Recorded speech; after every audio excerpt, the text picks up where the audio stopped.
first American woman to win Olympic gold medal at 17. I keep my stuff on me. That's that gold, baby. And they heavy, that's why I don't wear them. Yeah. Keep them in that purse, in that Chanel. All my life, been grinding all my life. Sacrifice, hustle paid the price. Want a slice, got to roll the dice, that's why. All my life, I've been grinding all my life. Look, all my life, been grinding all my life. Sacrifice, hustle paid the price. Want a slice, got to roll the dice, that's why. All my life, I've been grinding all my life. Hello, welcome to another episode of Club Shay. I am your host, Shannon Sharpe, and we're on the road at Sweet Science Fitness Atlanta Boxing Club right here in Atlanta, Georgia.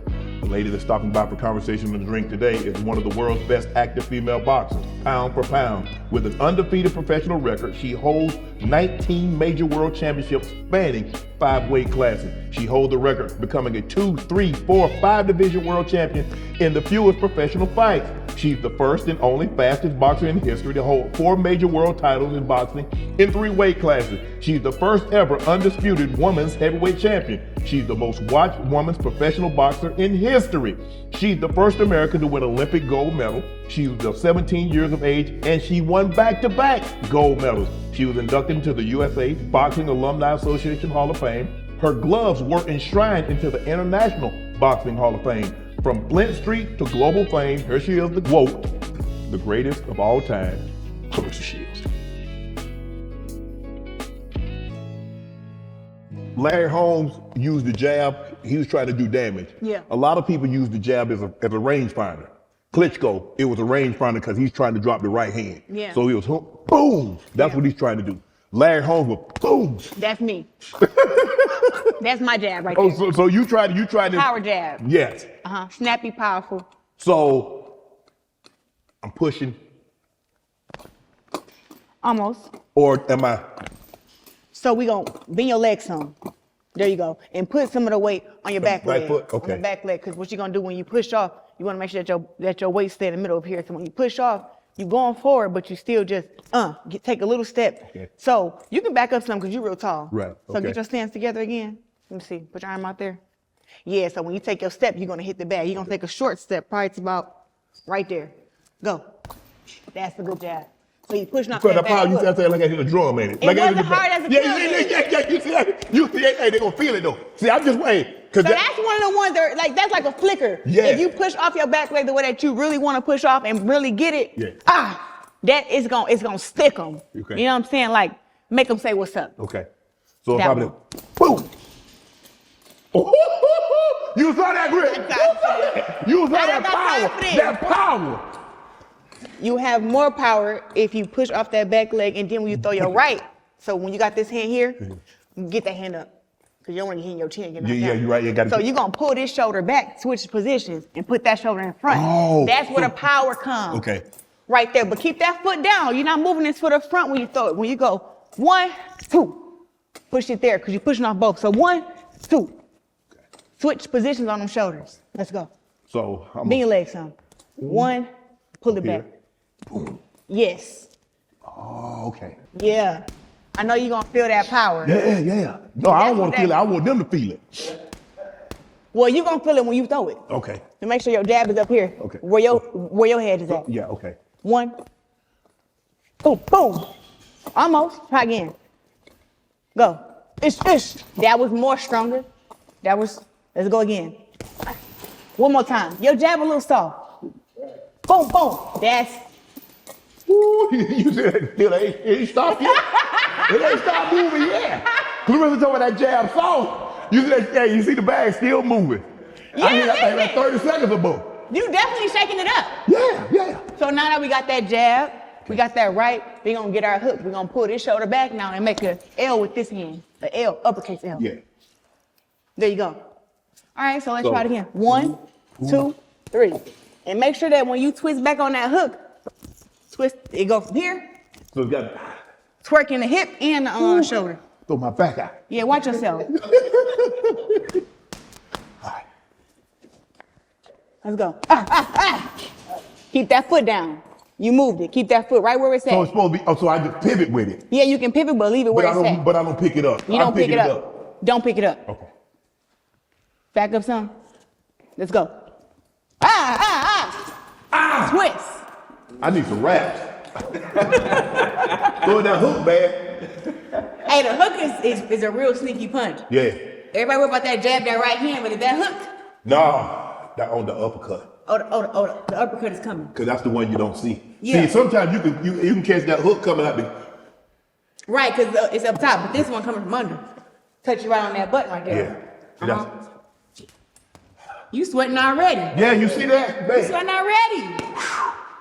So last 4 is we gonna have that jab, step with it. We're gonna have that 2. So you're gonna put that 3 on them.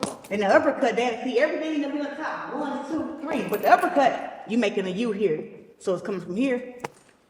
Here. If you wanna go to the body, bend your legs, you wanna go to the head, you bring it right in. Right.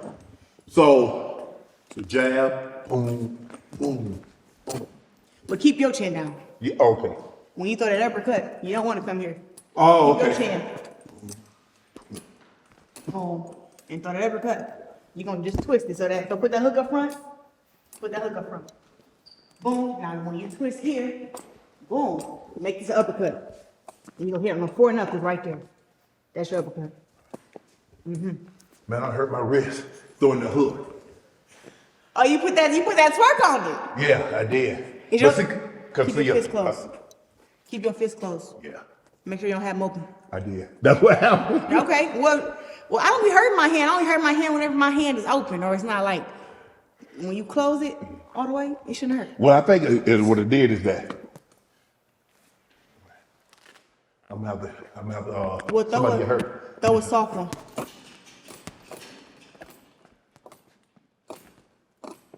One, 2, 3, 4. Keep that chin down.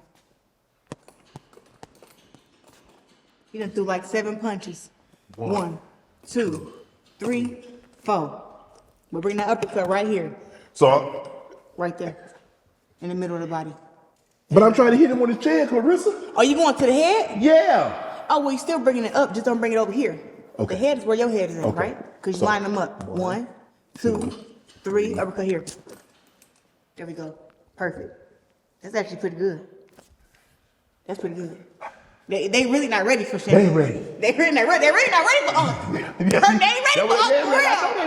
Hey, But I hey, told- Unc can't get you, gonna call me, and I'm coming. That's what I need. Hey, Claressa, handle that. Hey, he told me to do it. He gonna bail me out too. I'm coming. Damn. It's. No, that was good. You want any more? No, I don't want no more. Oh, okay. They ain't want no. That's what you need to be asking them. Do they want some more? Nah, we good. What we got? What you got? Oh, what I got for you? I got you a Claressa Shields woe hat, and I couldn't figure out your size, but this is a 2X, I fit a 2X. and I don't know if you wear matching, Yeah. But it got the pants to it. To the side, yeah. To the side. I don't know about these pants, Claressa, but the jacket. I know, you know what I'm saying? I don't know. I think are these women 2X or they men 2X? They unisex, but you know what? You got a football body, so they might not. Yeah. But I don't know. You have to try them I out. don't know what y'all think. Y'all think I'm gonna be able to do this? I think it fit the hoodie. I think I'm gonna fit the hoodie. I don't know about the arms though, man. You huge, bro. These humongous. Hold on. I thought we'll get to this. We'll talk about this in the ring. Woo, I'm ready. This episode is brought to you by Prize Picks. The hard-hitting football action is getting even better with Prize Picks. The weather might be changing, but the feeling of being right never gets old. So keep the season rolling on Prize Picks by getting $50 instantly in lineups when you play your first $5. We are in the thick of football season, and some of y'all might be feeling down. But don't worry, that's why we have Prize Picks to keep you going for the rest of the season. Week 11 of football was something. Josh Allen, six total touchdowns, 3 passing, 3 rushing, more on Prize Picks all day, baby. Prize Picks is the only app that offers stacks, meaning you can pick the same player up to 3 times in the same lineup. Want to pick more on Josh Allen pass yards, rush yards, touchdowns? Now you can pick all 3 of them in the same lineup, only on Prize Picks. Prize Picks is simple to play. Just pick more or less on at least 2 player stats. If you get your picks right, you could cash in. Download the Prize Pick app today. Use code Shannon to get $50 in lineups after you play your first $5 lineup. That's code Shannon to get $50 in lineups after you play your first $5 lineup. Prize Picks. It's good to be right. Claressa, you born in Flint, grew up in Flint. As a little girl growing up, what did Claressa want to be? My first dream was to be a singer, like Aaliyah. Okay. My second dream was to be a mom. My third dream was to be a boxer. You've always wanted to be a boxer? Yes. Well, those were like the dreams in order. Before I started boxing, I wanted to be a singer and I wanted to be a mom. But at a young age, I started boxing when I was 11 years old. So I think at the age 9 or 8, people are asking me like, what do you want to be? And I remember saying like, I wanted to be a mom and I wanted to have 10 kids. That was like a big thing that my family used to laugh at me about and still laugh about to this day. Do you come from a big family? Well, my mom has 4 of us and then my dad has like 7. Okay. Yeah. So you come from a fairly large family. So growing up, so what was it about boxing that drew you to this sport? Me versus you, one-on-one. That's it. You know, I had played basketball, I played soccer, I ran track, cross country. I was doing everything, but it was like, I hated when they would say, oh, we got a team trophy, but it was second place. Like I would win a race. Right. But we would still get second place because all the points tallied up and this other team got more. Right. You know, and then basketball, they want to pass you the ball. And then, you know, girls get rough with you, you get rough with them back, but I guess I'm too rough. Right. And then I really enjoyed cross country, but I mean, running 5 miles, 3.5 miles all the time, like who want to do that? Right. And it just seemed like with boxing, it just made me feel really good. Like I felt very strong. I had got my first bruise there. So you grew up liking to fight? Yeah, I liking knowing that you said you could beat me up and you said you was better than me, but if I get in the gym and I work hard and me and you fight, I beat you. I liked it being like, there's nothing you can say about me beating you up because that's literally like what happened. Like there's no, people like say, oh, I got robbed, this and that, but it was like, I get in the ring and dominate everybody. So it's like, you saying you can beat me and I say, okay, let's do it. And it's woman versus woman, or a lot of times growing up, it was me versus a man. And that's what I'm saying. In boxing, okay, I understand points. If you knock somebody out, okay, obviously you win. But in a street fight, that's a whole different thing. So you grew up fighting little girls and little boys? Yeah, up in street fighting? Yeah, that's how I initially got into boxing. But I started getting into fights at school because I was being bullied. I was never the person to start the fights. I was actually scared to fight when I was younger. Oh. So my anger drove me to fight after being picked on for a very long time. Right. I read that you had like a speech impediment. You didn't talk until you was 5. You stuttered until you were 9. So how were you communicating if you're nonverbal? You didn't really speak until you was 5 years of age. How do you communicate? I used to just cry. My mom used to scream at me like, say what you want. If you're hungry, say you're hungry. You want to go outside, say you want to go outside. And I used to just start crying. I think it took for me to get taken in by my grandmother, Joanne, who really took her time with me. Who understood you. Yeah, who understood me, taught me a little bit of sign language because they thought I was deaf, but I wasn't. I just didn't want to talk. Okay. And did you know you could speak? So when you were by yourself, okay, in front of your parents or with your siblings, you didn't say anything. But when you were alone, did you speak? Did you hear your own voice? Did you speak and say anything? I was able to think, but as far as in getting it out, it used to take a lot. So my grandma was very patient with me. She put me in a speech impediment class in school, an anger management class also. But my grandma was just like, she was sweet, but she was a no-nonsense lady. I feel like I'm a lot like her. Right.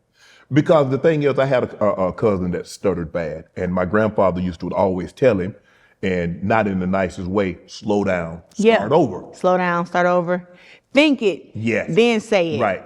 So I had to get in when your emotions, right? You just feel them and you want to get it out, but it was like, you have to feel, think, then talk. Right. And the more upset you get, the faster you want to speak, and the more you stutter, and the worse it gets. Yeah, because then you just be saying something. They're like, "What are you talking about?" So for me, I had to get in the concept of that. But when I found journaling, to me, it was like if I could write something that I understand and that you can read, I don't even have to talk to you anyway. Right. Exactly. So did the kids make fun of you when you had would you talk in front of kids? That once you started communicating at the age of 9, would you talk in front of kids? Is that something that they made fun of you about? Because I had a speech impediment, and I would go to speech class, and I sounded normal to me. Yeah.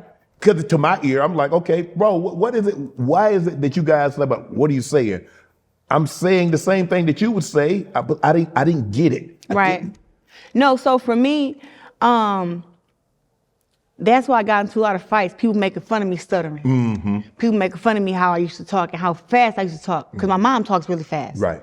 So it just was a thing of, I started getting into fights for that reason. People picking on me about my hair, about my clothes, because I didn't grow up with the best clothes, Right. and stuff like that. So that's what made me start fighting to just, I think the first fight I got into, I beat somebody up pretty bad. And I just remember after that, they wanted to be cool. Like they left me alone, right? You're like, okay, I kind of like, if I whip your tail, you gonna leave me alone. And the word to get around, don't bother Claressa. Don't mess with, listen, the boys knew not to mess with Claressa, the girls knew not to mess with Claressa. Like it was a thing, like leave her alone, because for some reason, I guess when you're quiet, you become like a victim to people and they feel like they can mess with you. So for me, I stay to myself, but people just come up, well, these kids, they're so mean nowadays. They used to walk up and copy my work, grab my paper, ball it up and throw it away. So now the teacher's asking me what happened. I'm trying to explain it. And then this other kid can speak better than me, saying that I'm lying. I'm like, no, I did my work. She took my work and balled it up and threw it in the trash. So after going through that for a while, I think my first fight was when I seen somebody bullying my little sister. Okay. Who can talk. Right. And my sister used to beat me up when I was younger. So when I seen somebody. She younger than you, she beating you up. And yeah, my sister used to beat me up. Brianna used to beat me up. Yep. But you felt bad. So they taking your homework. Yeah. They're copying your homework.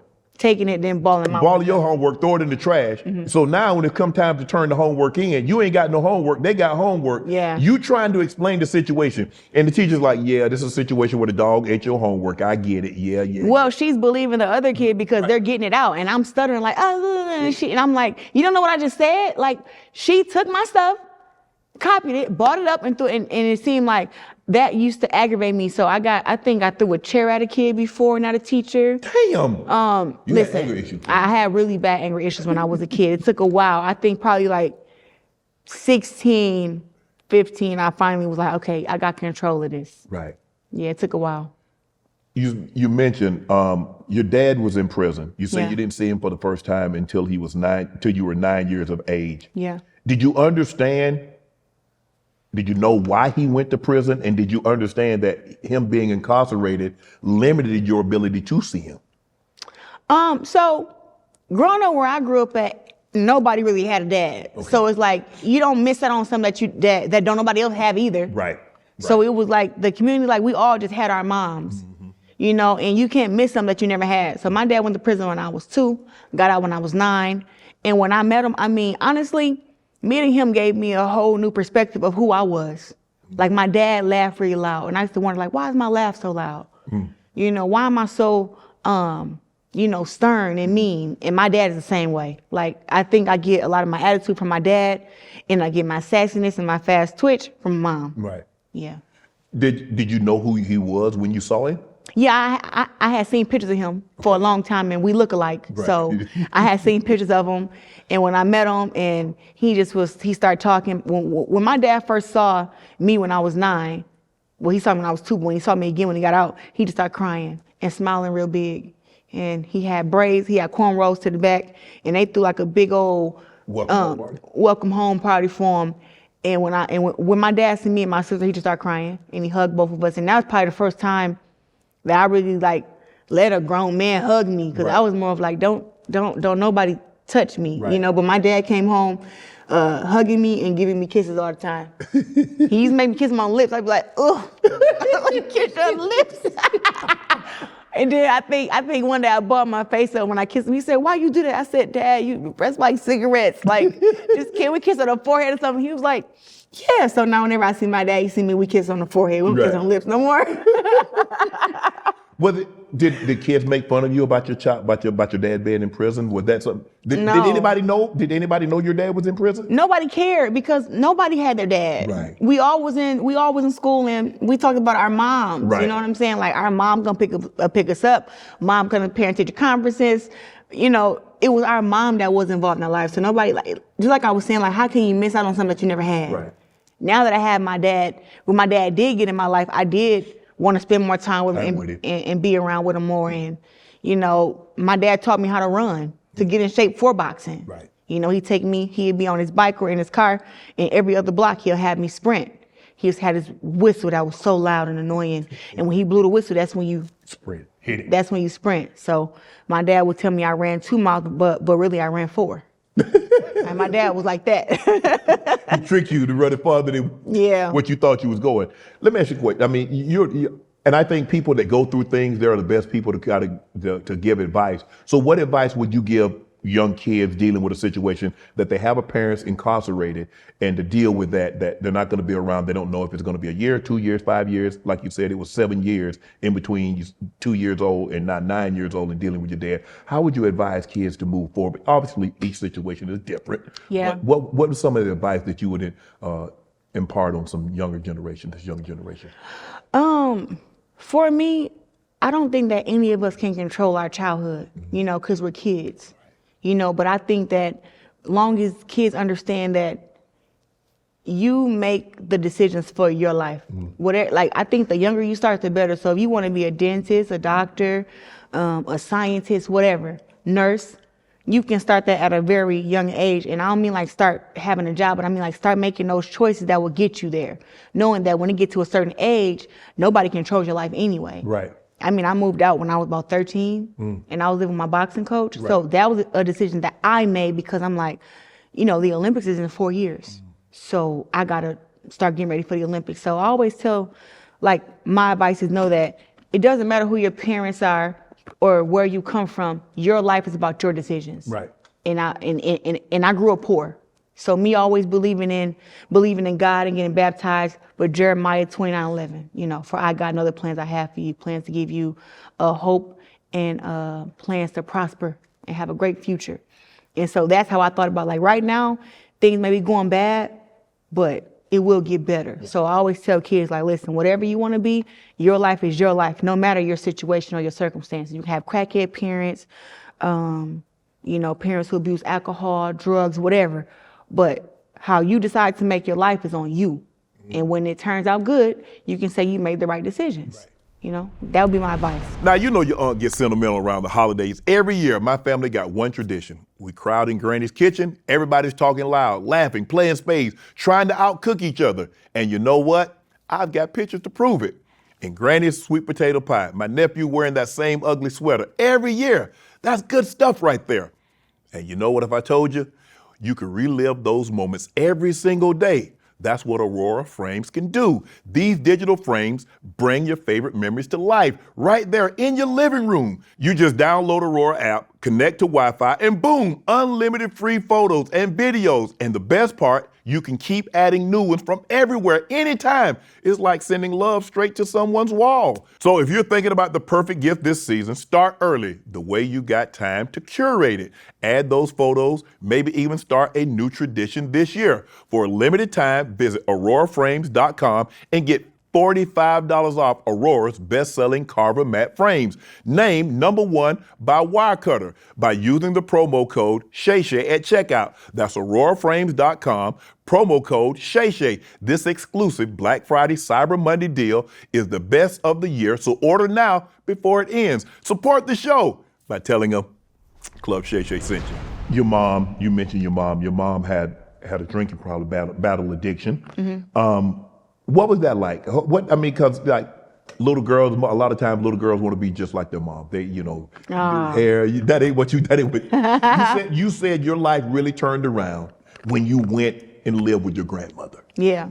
Was that your maternal grandmother? That was your mom's mom? Yeah, my mama. So, can you contrast the differences between your mom is normal, she's not intoxicated or she's not under the influence, as opposed to her just walking around being normal?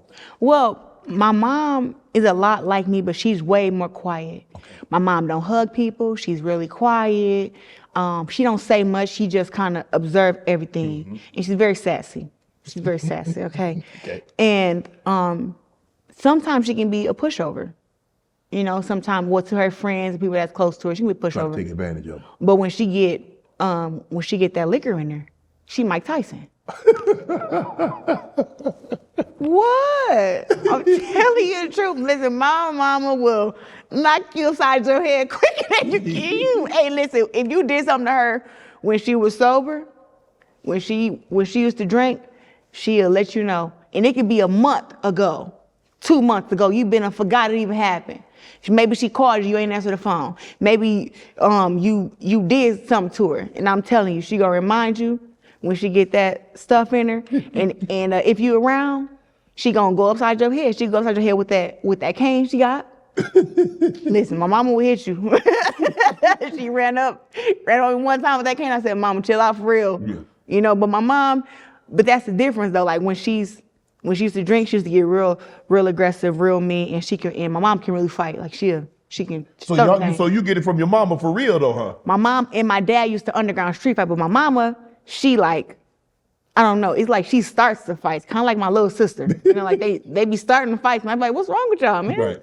But that's the difference. So my mom, you know, it took for, I think when I turned 17 and I won the Olympics, my mom completely stopped drinking. You know, she stopped drinking.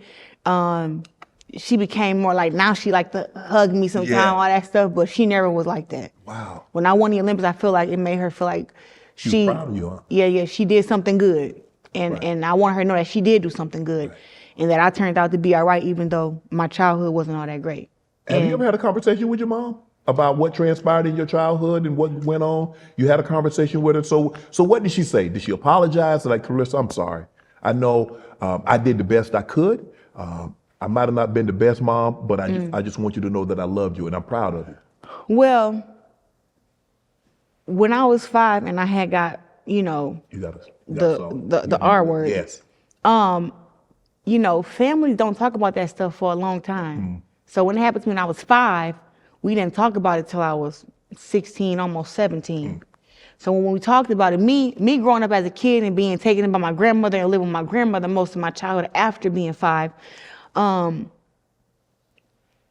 what I knew and what I felt, I guess was like, was it inaccurate or was it emotionally flawed? I don't know, but I felt that she picked the abuser over me, and I grew up with that in me for a lot of years. You had resentment towards your mom. Yeah, for a long time. You.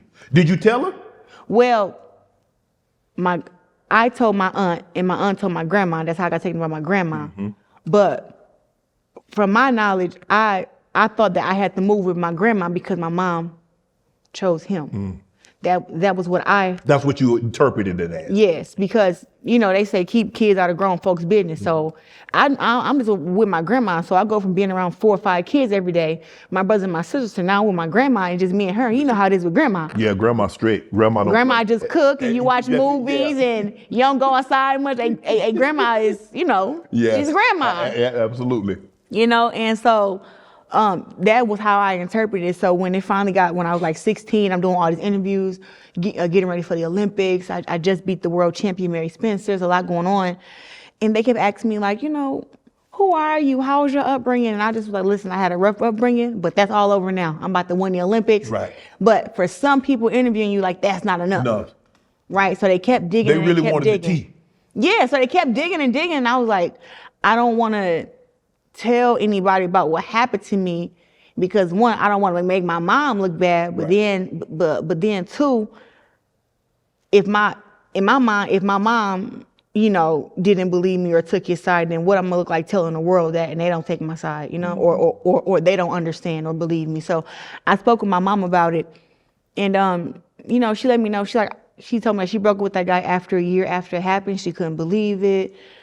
She never chose him over me. I moved with my grandma because he threatened to kill me. That's why I moved with my grandma. So my grandma, like I said, she's very stern and she ain't gonna play with you. So my grandma took me in just to keep him from harming me. And also too, he got beat up by a lot of my cousins. He got jumped on. I heard he got pistol whipped. A whole bunch of stuff happened to him. So it was a thing of like, all this grown folk stuff is going on, and me as a kid, I didn't know. So when I turned 16, my mama told me, and yes, she apologized. You know, she apologized, let me know that she loved me, that it was okay to talk about it and get it out. And me being able to talk about it is what made me feel like a weight is lifted off. It was a weight off my shoulders. It really was, because it was like a deep secret that I was hiding. And I just remember kind of like,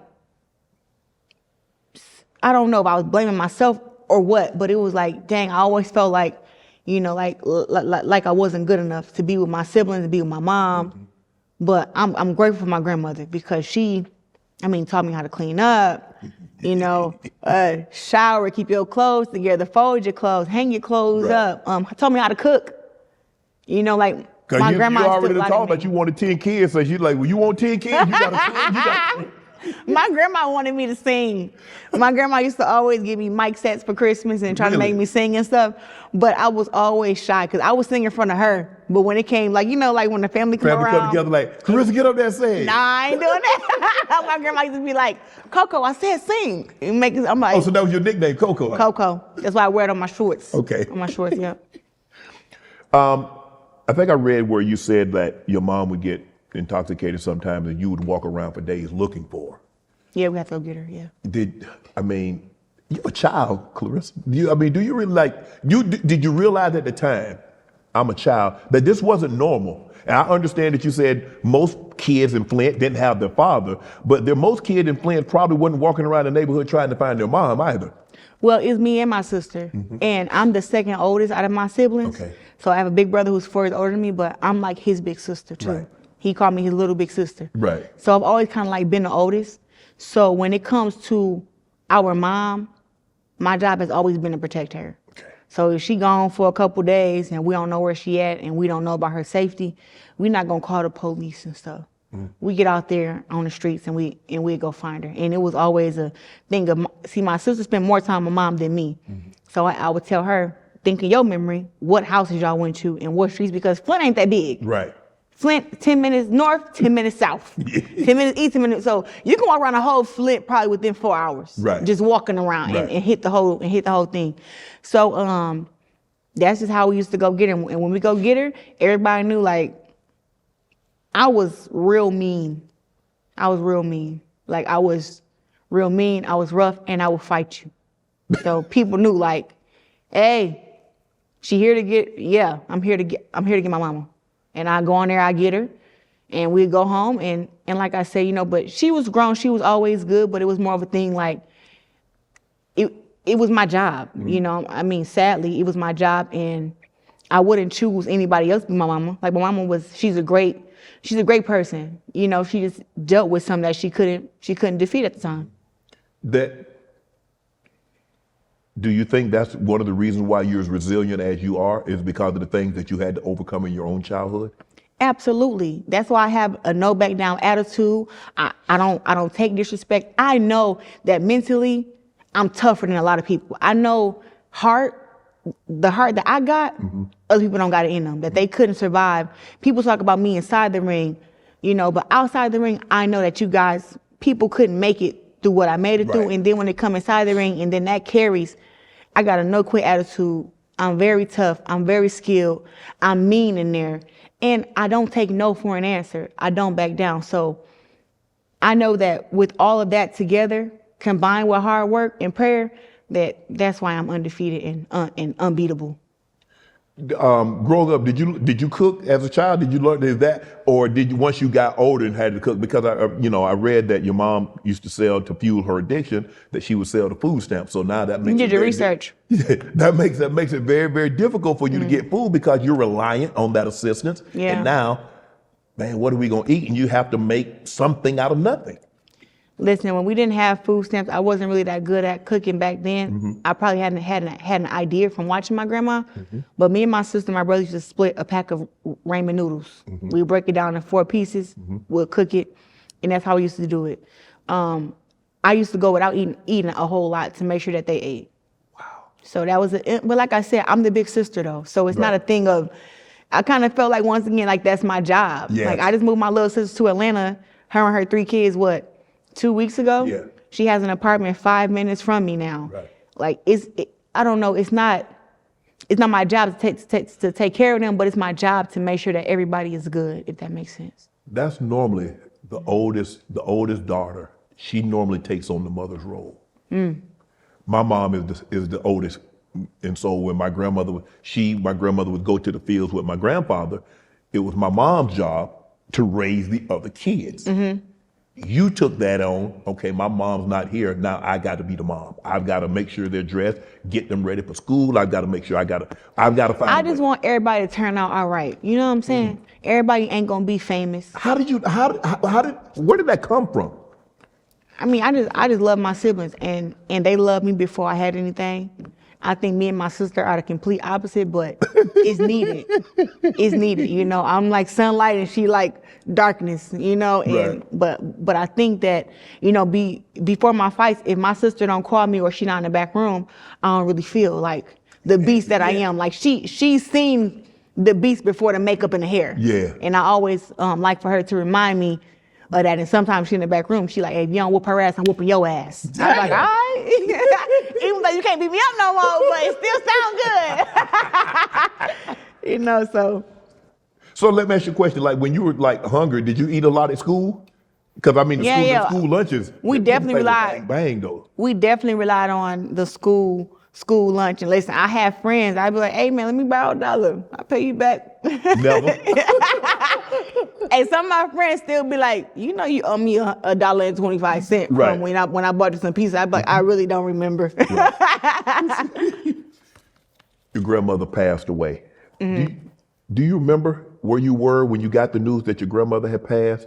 And I can just imagine, because I know I had my grandmother for 43 years, and I still remember it to this day like it was yesterday when my sister called and said, Shannon, Granny's gone.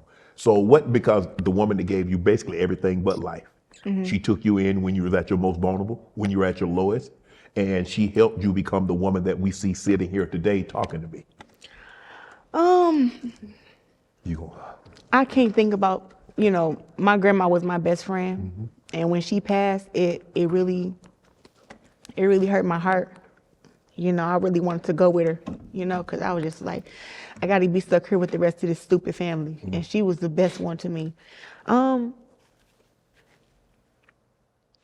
I wear Coco on my shorts for her. I wear the Betty Boop socks. I try to carry her memory and, you know, hold myself to a high standard, you know, but my grandma she was everything to me. And where was I at when she passed? I had just seen her 2 weeks prior, and I knew she was about to pass. She had cancer, correct? She fought cancer like 4 times, had overcame it, then it kept coming back. And this time I guess it took over her. It took over everything basically. And I just remember, I seen her 2 weeks before she passed, and she was like, you know, my granny was really funny and sarcastic. But she told me, she said, Coco, when I die, make sure they bury me Upside you down. know, face down. Face And down. I was like, what? She was like, yeah, so everybody can kiss my ass. I was like, I think I cried that day when she was telling me that.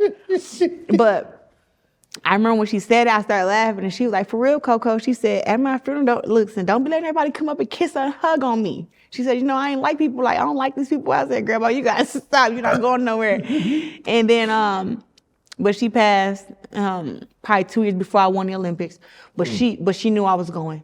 She knew I was getting prepared for it. She kept my robe hanging outside her house. I had a gold robe that said T-Rex on it. And, you know, I never really mourned my grandma passing until a few years ago because it was too hard to deal with.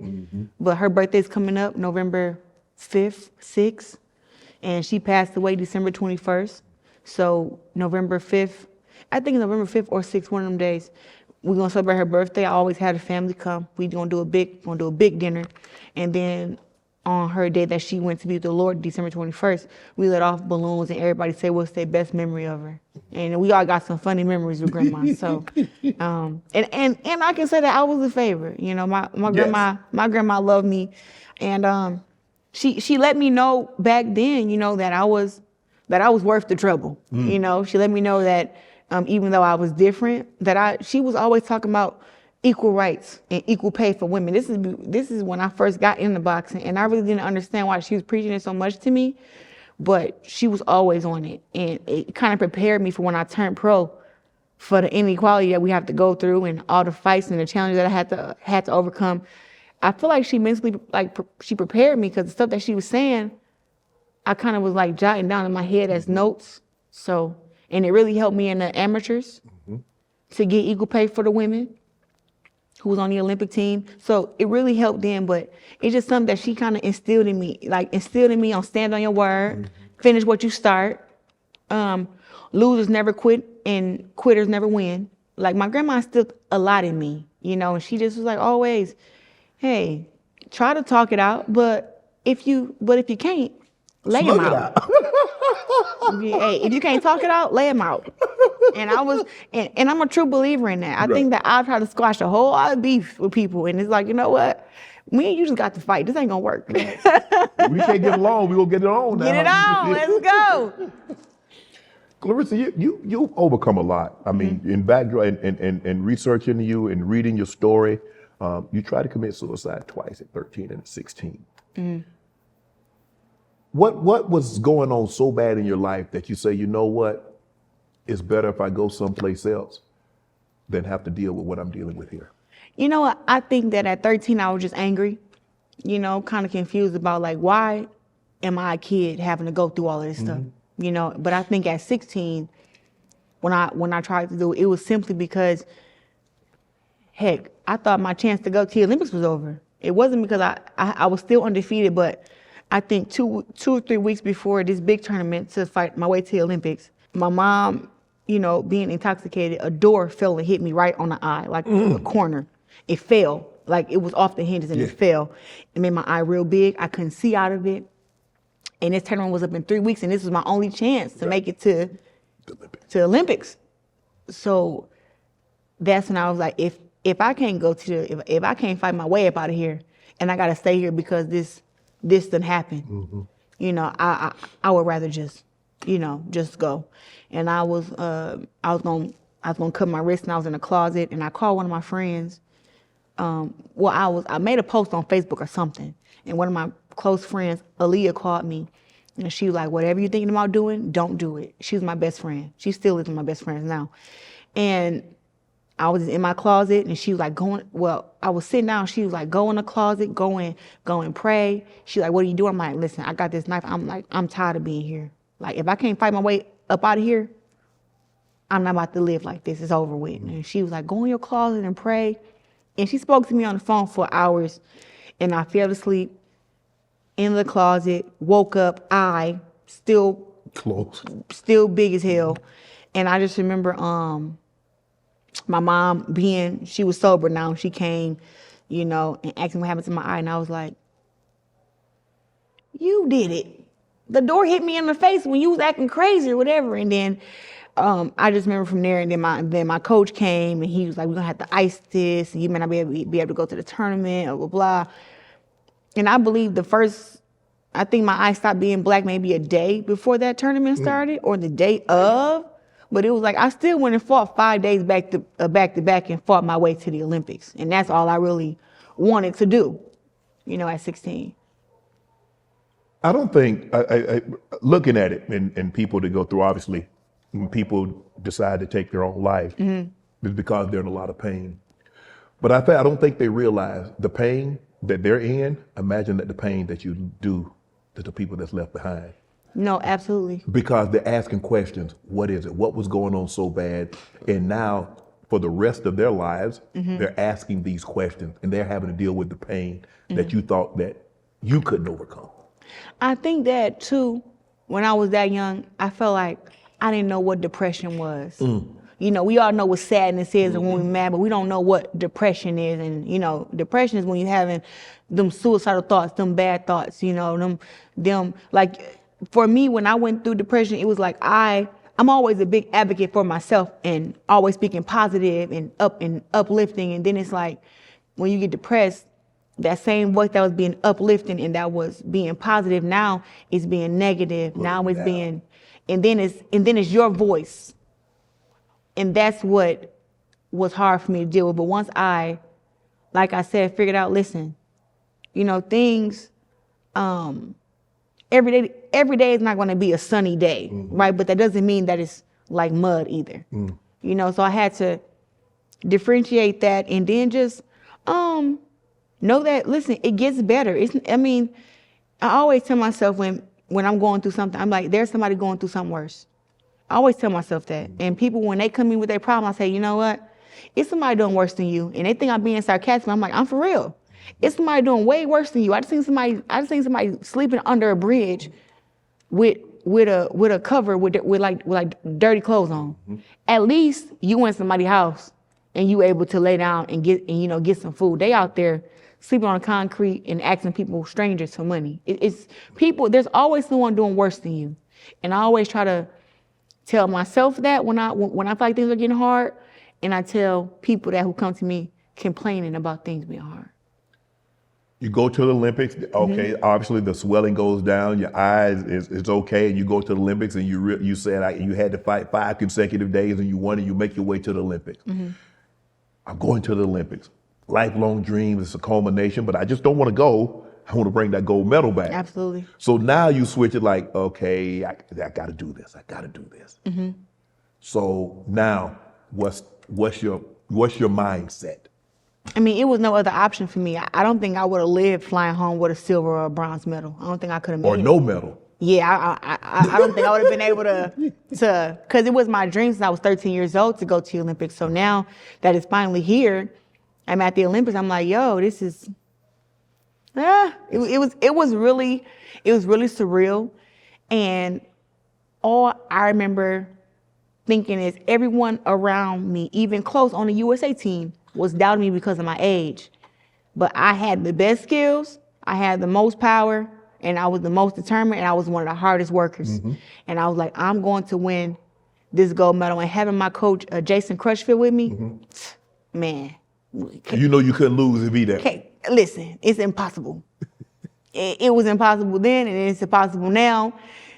He comes to my fights now. I make sure that he got tickets and stuff. But Jason, when I tell you, like a mad scientist with boxing, and not only that, he was a mad scientist with me. He knows how my brain works.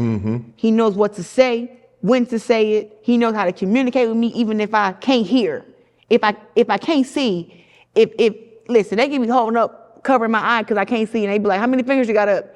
And he'll figure out a way to make me say 2, even though I don't see nothing. That's right. Like, he just is a mad scientist, and I mean the way that he trained me, the belief that we had in each other, really made my first Olympic run. I mean, it was hard. Don't get me wrong, but we dominated, you know. And I always say we because I don't think I could have done it without him. And before my grandmother passed, she told me, she said, whatever you do, you keep on listening to that Jason. She always told me, you always listen to him. Even though when I was having a bad time or I was in a bad mood, she say, whatever Jason say, that's what you do. You always listen to Jason. My grandma was she was a big advocate of him. Did you lost the amateur, but that was before the Olympics or after the Olympics? Before. That was in China? Where were you? China, Xinjiang, China. But he didn't go then. Nope, he couldn't make it for financial purposes. He ain't had no money. But let me ask you a question. Had he been there, do you believe you lose that fight? Nah, I don't believe I would have lost.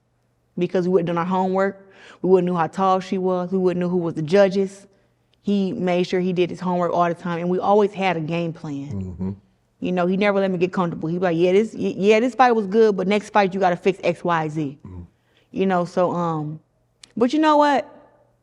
Even though I feel like I didn't lose that fight against her in the amateurs, I feel like it was needed. I never asked God to be undefeated and to win a gold medal. You got to be very specific with your prayers. I asked God that. I said, listen, I want a chance to fight for an Olympic gold medal. I didn't say I wanted to be undefeated or unscathed or anything. I just said I want to fight for the gold medal. So this was a tournament before the Olympic gold medal, and I feel like, well, before the Olympics. So I feel like had I not lost, then I would have lost at the Olympics. So it was like I can take that defeat because it built a different fire in me. Like, it wasn't even just toward her, you know, like toward Savannah. It was like, I literally want to bite off all y'all heads. Like, I want to get so in shape and I want to get so strong that even when we get to the Olympics, that if the ref don't stop the fight, I knock you out. Or I beat you so bad to where you quit. Like, I got in really great shape for the Olympics. And I lost that fight 3 months before the Olympics. And I mean, for 3 months, I ran 6 miles one day, 4 miles the next, 6 miles the next day, 4 miles the next, 6, 4, 6, 4. Went to the gym twice a day, sparred 4 or 5 times a week. Like, I was a dog. And that's what that loss. Happen again.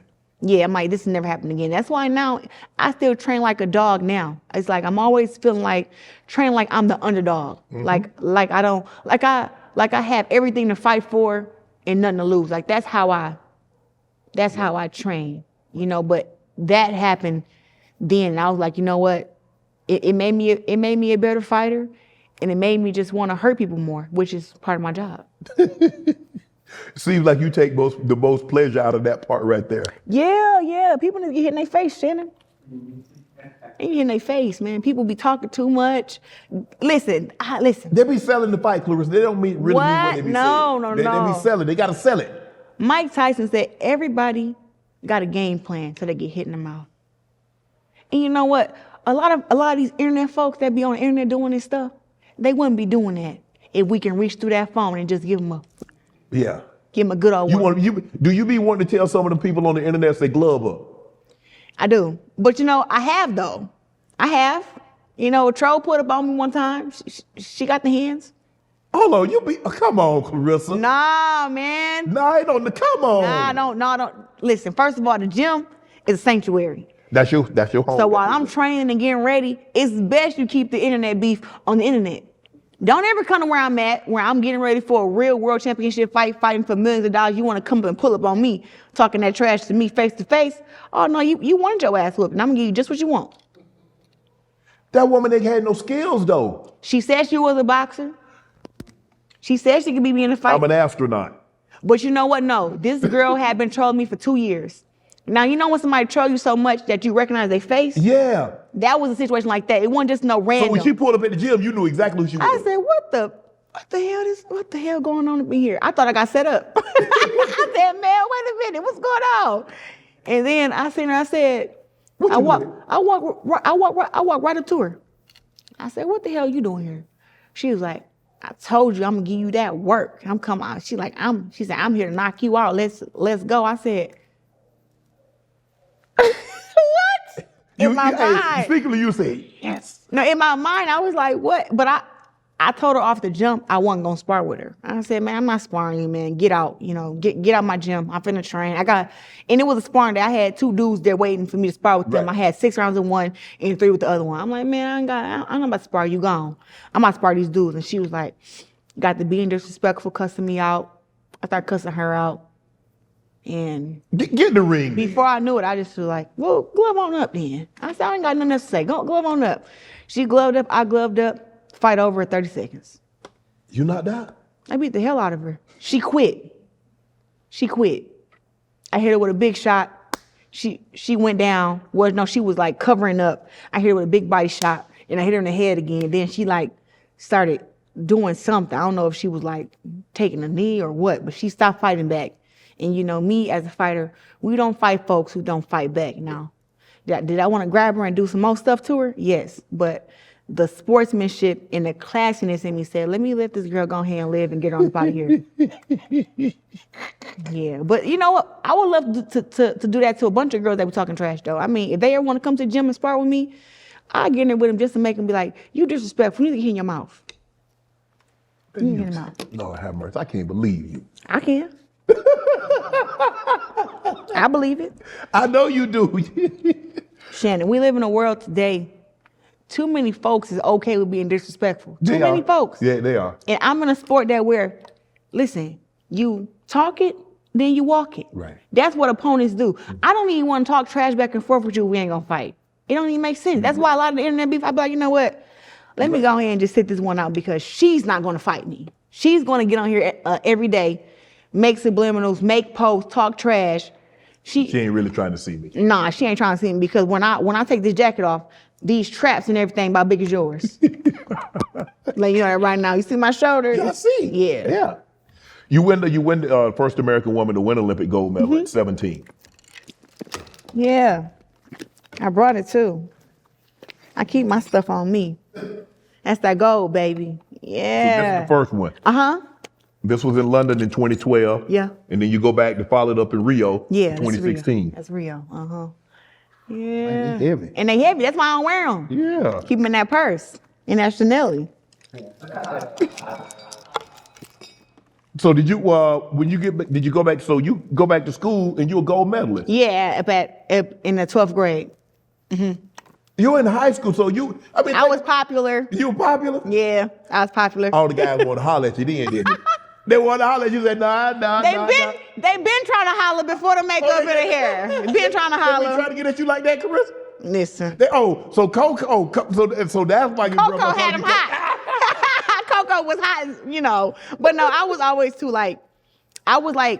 up in school, I was the jock. I was in honors classes. I was a smart kid.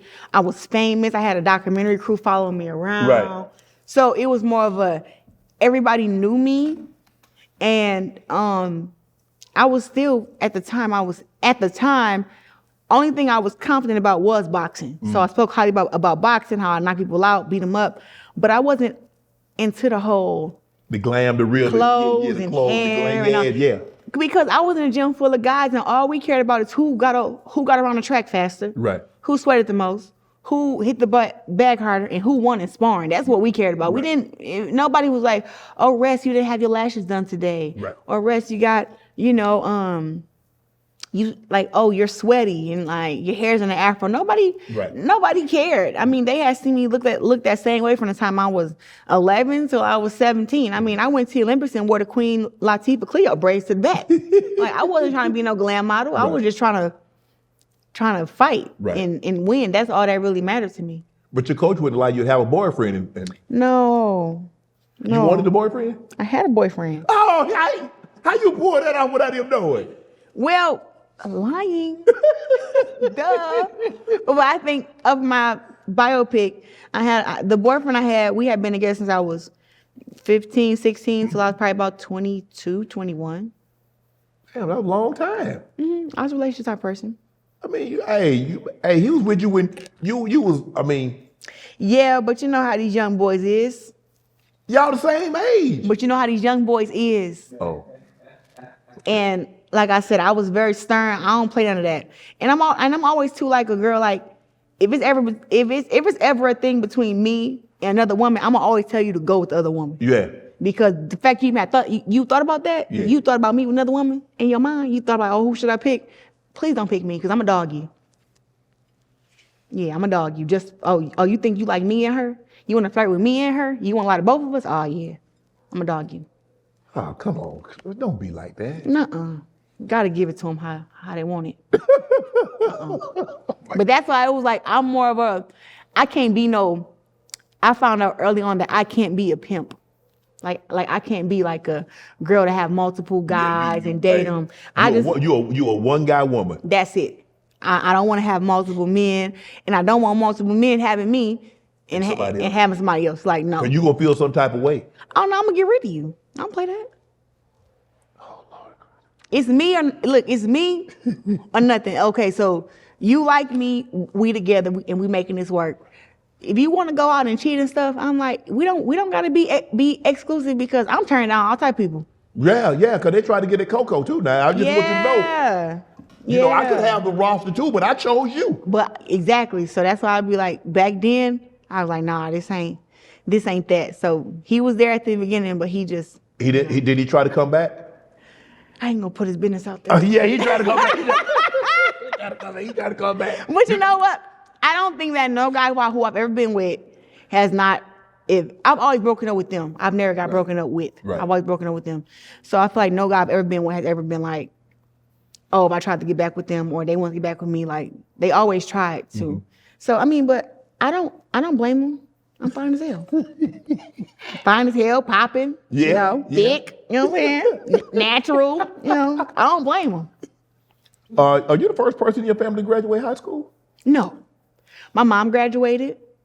My grandmother, my Your aunt. siblings? Out of my siblings, I'm the first. Out of my siblings. And my little brother got his GED. He's the youngest. Right. And I believe my older brother got his GED when he was in prison. Because he did a bid too. So, you're the first. Think about it. You're the first of your siblings to get a high school, and you mentioned the others are going back and get a GED. But that was not something that you said you're the second oldest. That's not something that you're thinking about at the time. You had a singular focus, the Olympics. The Olympics, And school is just a part of the. I'm here. I'm gonna go get my high school diploma. But the main goal, your main focus, and you said you were an honor student, so seemingly school came easy to you. Yeah, except for what was it? Science. I never understood science. Okay. But everything else came pretty easy. I would get all A's and B's and get like a D in science. Damn. A C in science. Like I think the highest I got on a GPA, I got a 3 I got a B one time. So I got a 3.8. And I was trying to get a 4.0 this specific marking period. Cause I just like, I'm gonna get it. I'm gonna get it. And I got a 3.8 because I got a freaking B in science. So I just was like, yeah, science sucks. It ain't for me. Yeah, no. You mentioned earlier that you fought your grandmother, you fought for equal pay. Hell, I'm doing equal. I'm boxing. We boxing the same amount. I'm boxing. I'm in here putting my life on the line. I'm practicing. I'm in the gym. I'm running, getting up early in the morning. And in 2016, the men used to get 3 times the pay. The Olympic, the training committee, correct? With 2012? Yeah. I think they used to get twice more than what we got, yeah. And you like, nah, this ain't right. Well, I was winning every tournament. So that didn't make sense to me. Yeah. And you don't really know what the other guys are making until you ask them. Right. So when I found that out, I just was like, huh? So going back for my second Olympic gold medal, I let them know that I wouldn't go back unless these things changed. And they were all for it because they knew they kind of needed me to win a gold medal. Yeah. I don't think USA Boxing has had a Olympic gold medalist before me since 2008, which was Andre Ward. Or was it 2004, Andre Ward. We had some bronze medalists, some silvers. Yeah, but golds. We know for gold. Yeah. I had got 2012 and 2016. I'm the only gold for those years. Right. And USA Boxing, we used to be the bee's knees. Listen, I think Shakur Stevenson should be an Olympic gold medalist. I was there. I seen the fight. He went against the Cuban, and I think Shakur is a better fighter than a Cuban, but he came out with the silver. But in my mind, Shakur is like bomb.com. Yeah. Like this dude can really fight. He's in shape. He's focused. And he was just young, but I felt that he won the fight. I felt like he won the fight, but it was so close. Right. But I felt like Shakur won it, and he should not. If anything, even though he got the silver, in my mind, he's an Olympic champion. But we seen him rob too. Roy Jones just got his medal back from the '88. Yeah, I saw that. That was crazy. But that was crazy. I remember watching that fight. Roy beat that man. No, he did, which is it wasn't even close though. But it was in Seoul, and he happened to be. Was that Seoul, Korea? Yes. Wow, man. Yes. But stuff like that, I just can't believe it. Even with Mayweather, you know what I'm saying, getting a bronze. But that was in the U.S. That was in Atlanta. Yeah, in Atlanta. But that's what I'm saying. Like for me, people don't even understand like how terrified I was. I had just to me got robbed right before the Olympics, and now I'm going to the Olympics, and I'm like, oh God, these girls is taller, they bigger, they more known. Like, what am I gonna do? Yeah, and they're older. You're 17. Yeah, I think you ain't fighting no more teenagers. Them women 20s in the 20s, and you fighting them. 20s, 30s. The girl I fought against for the Olympic gold medal 2012, she was 34. I was 17. Theoretically, she old enough to be your mom. Really? Yeah. But she was strong though. That's when I was like, ooh, these older women got some strength on them. I'm like, she got the old woman strength. Hey, when they grab you, you be like, hold up. She was strong. So what you gain? Okay, you go in there, you fighting a lady that's double your age. Your coaches. So what was your game plan in the gold medal? You're like, okay, I've gotten through all. This is for the gold medal. This is everything. This is everything that I prayed for. This is everything that I've hoped for, and this moment is here now. So were you calm? Were you relaxed? So give me your thought process up leading to that gold medal match. I was very focused. I was calm, and I was ready. I knew that the girl I was fighting against had hammer fists. She could punch, but I also knew too, I was fast as lightning. I know I had really good head movement, and I knew that if I got in the right distance and range with her, I would be more stronger than her, than her against me. Right. So I went in there and coach told me to have fun. He said, have fun and beat her up. And I went in there and I had fun and I beat her up. But I remember the first round, she caught me with a shot, and I remember, oh, that's it? Yeah. But she had been putting girls down at the Olympics. She had been dropping them. Yeah. Getting 8 counts on them. And then she hit me, and I shook my head a little bit. I'm like, ooh, it's good. Then I was like, oh yeah, she want to fight. Yeah. She thinks she just big like that. Yeah. And I said, okay, but the way that her punches were coming so slow. You could see them. By the time she do 2 punches, I already had landed with 4. Yeah. 6. So I'm like, I'm just gonna light her up and then sit on some. And when I started sitting on them, it was over. Yeah, 17. But man, I'm telling you, like, that girl was strong. I wonder what she's doing now. Toilet over.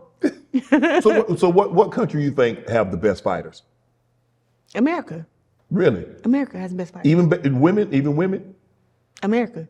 Wow. Now, if we talking about a lot of these American girls, sometimes they don't show up on those big scenes. In those big moments. Yeah, you know, when you got the world championships and the Olympics, these girls won't show up, but they'll turn pro and become world champions. You know, I think America has girls who are tough, slick, great upbringing, and we have a great USA boxing program to help us get prepared to win these tournaments.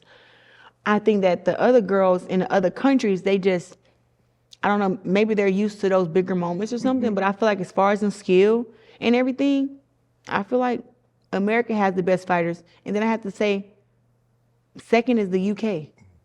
And we all know Katie Taylor from Ireland, you know, but the UK and Ireland kind of, you know, but yeah, I get as my top 3. But you know, the thing is that amateur boxing, Olympic boxing is different than pro boxing. Way different. And so because you see like some of these guys that like didn't have great amateur background become world champ. Yeah. And you see some Olympic champions don't do nothing in pro. Well, I think that all comes with, are you a complete fighter? Okay. You know what I'm saying? I knew in the amateurs, like before I learned about the point system, I did used to sit down more on my punches and pick my shots more. Right. But then you get to the Olympics and all they care about is who's landing the most points and who has the effective punching. So you have to fight the point system in order for you to win the fights. Right. Now when you turn pro, it's back to how I was at the beginning, which is more taking my time, sitting on my punches. But I've been doing something else for the past 7 years. So I have to switch that to turn pro, and then you have to adjust to the no headgear in the pros. Yes. And that's is that a big difference? What? Because bother you seeing? I mean, your peripheral.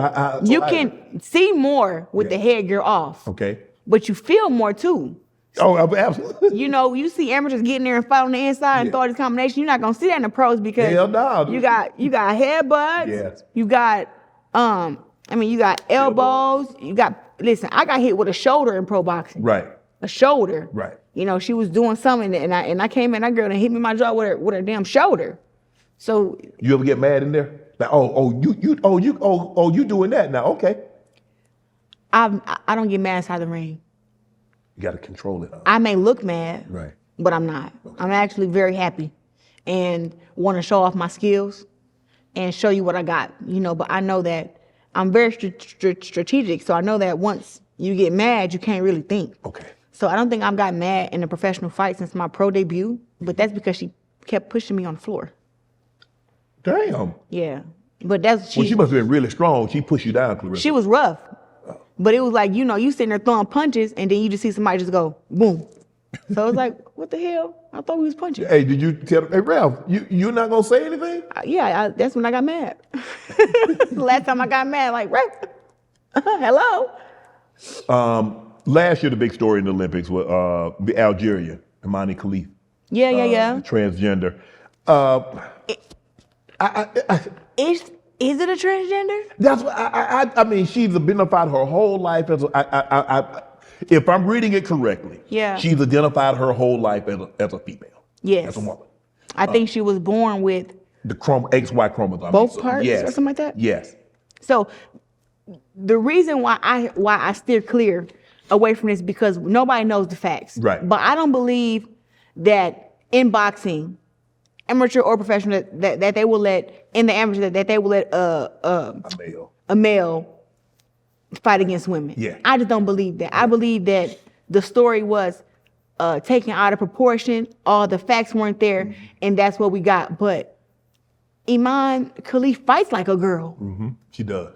So, and I say that just like not to just like she's a gold medalist too. Yeah. So I said it to say like if she's always fought against these girls, Right. why now is it being changed? Yes. For the her whole life she grew up fighting against women. Yeah. And, Now all of a sudden. Yeah. So to me, I feel like we would have to go there to actually see her and talk to her and hear what she has to say about it. But I don't think that she identifies as Or ever identified as a man. Correct. Yeah, I think that she's a girl, and that's why now people say, oh, that they want her to turn pro and fight against me or whatever. Mm-hmm. But she, from what I know, it's a girl. Right. From what I know. Going to the Olympics, obviously when you go to the Olympics, you make the American team and all these, the NBA, Michael Phelps is there, you meet LeBron James. I mean, I think you walk next to LeBron. Yeah, Kevin Durant, all that. KD. Mm-hmm. So what is it like to meet, like man, I'm most popular, I mean, everybody know who these men are, these people are. Mm-hmm. So what was that like, what was that moment like for you walking in the opening ceremony? Honestly, I had thought to myself, and this was such a surreal moment, I thought to myself when I seen LeBron and everybody, I thought to myself, I said, yo, I'm with the best athletes in the world. Yeah. And then it dawned on me and said, ding dong, you are here to fight to be one of the best athletes in the world. And that's when it hit me like, yo, I'm really a big deal. I know I thought I wasn't stuff then, but I'm really the stuff now. Right. Yeah. You are a muscular woman, shape, like you said, you got shoulders, you got body. I'm sure you've been criticized. Yeah. I'm a woman. People is crazy, for one, because They don't want you to be a beanpole. They want you to be 105 pounds. They want you to be 120 pounds and be a Victoria's Secret model. I mean, I really get confused because I feel like maybe it's a preference, but I'm built like the bodies that these girls getting and buying. Oh yeah. You know, I'm thick at the bottom. I got a big butt, nice legs. I got a slim waist. Yeah. I may not be too big in the chest, but I don't want to be big in the chest so I can move my arms. Yeah. But my back and everything is strong because of my sport. Yes. But when I put on a dress, I look just as feminine, just as pretty, just as fine. So I don't really get. I think the criticism come from haters or come from people that's jealous. Yeah. Or wish that they were me or something. Right. Wish they had a body like you. Serena went through the same thing. I seen it firsthand. Serena was like, oh, she looked like a man, or she looked like this. Serena was very muscular. I saw Serena when she was probably in her early 20s, and she was in shape. Yes. Yeah. Yes. And now I guess, now they're like, well, I don't know. Well, people used to say, oh, she looked like a man, she all this, and now she's done a 180 with her body, and everybody's like, well, I don't know why she did that. I like the old body. Well, this her body. Let her they always got something to say. They do. When I was fighting at 154 pounds, I was literally all muscle. Like I don't think I had no body fat on me because it wasn't any body fat left to be there. You're right. So then I go to 160. My body was kind of still the same. Now 68, 75. I had to put on some muscle. My legs done got a little bigger. I done got a little wider in the hips, in the waist and stuff. And it's more of a, this is what I have to do for the weight class. Yeah, you move up in weight, it's hard, yeah. Right, but I only look really, I don't know. To me, I don't look strong like you.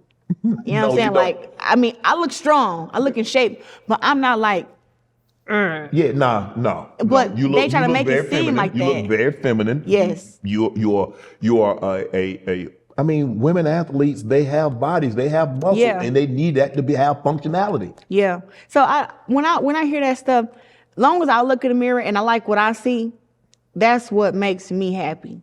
People will say that I look like I'm like 140. I say that's a beautiful compliment, but I walk around at 180, 185 pounds.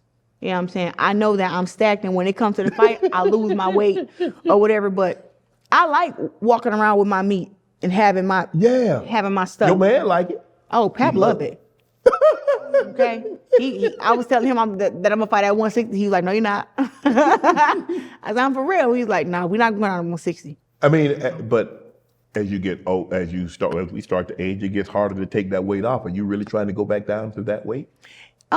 If the competition is there, but that's nothing but a diet and nutrition team and just a bit more running. But when I have a fight locked in and I have a goal at hand, age doesn't get in the way. I've been working out my entire life, so it's actually easy for me to lose weight. It's all about, am I gonna lock in and focus and make the sacrifices to lose the weight? Mm-hmm.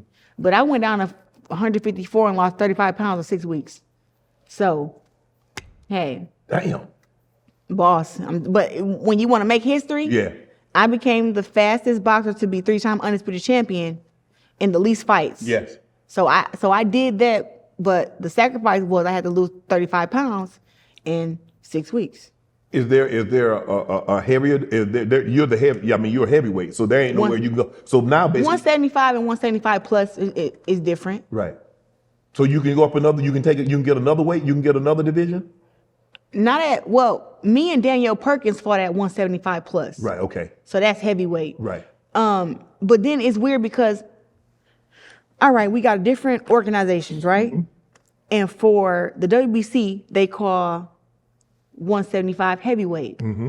But then other organizations call 175 light heavy. Mm. So it's like when me and her fought, we fought at 175 plus because the contract was at 180 because Danielle was a big girl. I came in weighing 173. Danielle came in weighing at 178, and we fought. Damn. For the heavyweight undisputed championship. Well, if you walk around at 180, 185, she walk around at 190 and 195, maybe 2. Danielle Perkins is huge. And like, listen, I love that girl, okay? But when I was like, we was facing off and stuff, I'm like, yo, I didn't know she was this big. Like somebody ain't telling me something. Hold up. I'm looking at her too, like, and then she's so calm and trying to be all nice to me. I'm like, don't be nice to me. I'm gonna beat you up. And she just like, Claressa, we good. I'm like, no, we not. I know how hard you about to hit me. We is not cool. But no, me fighting against her let me know, like, yo, even though I only came in weighing 173 for our fight, and I rehydrated probably to like 1 to 180, it was like, yo, I was able to handle her strength, handle her size, and everything about her was tough. Her bones was hard. She was tall. She was strong. She was quicker than what I thought. Yeah. I mean, Danielle Perkins was. I understand why she only got 6 fights. People say, oh, she only had 5 fights when we fought. Ain't nobody trying to see her. Don't nobody want to fight her. When I watched her fight in some of her fights, these girls came in very confident the first, second, third round. But then you got to the 4th round, and you see these girls is like tired, and then their face start getting bloodied up and bruised. And I'm like, this girl punching, man. This girl is punching for real. And then these girls end up quitting or she stop them. And I'm like, yeah, you got to work it out. I gotta watch out for this one. And that was the only one who I fought so far who I said, I gotta watch out for this one. Because she was everybody that else, big. you feel like you go in the ring, you like, I'm confident, I got you. Well, I feel like I had her too, but not, I was like, I had to watch her. I'm like, I can't slip up in here. Slip up and miss that 1 second, hey, catch you with a shot, you be like, woo! Yeah. You know, when it be like, have you ever been pressured to have cosmetic surgery?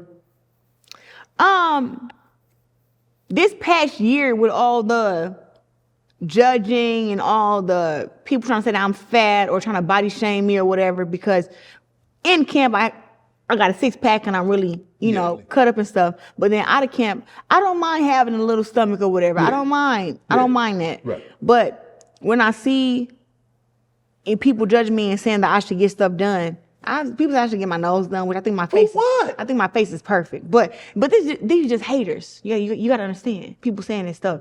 But with me, I would love to. I heard that when you go and get these body surgeries done, that sometimes you go on there, they fix your body up and get the fat off, and then you come back and you 30 pounds smaller.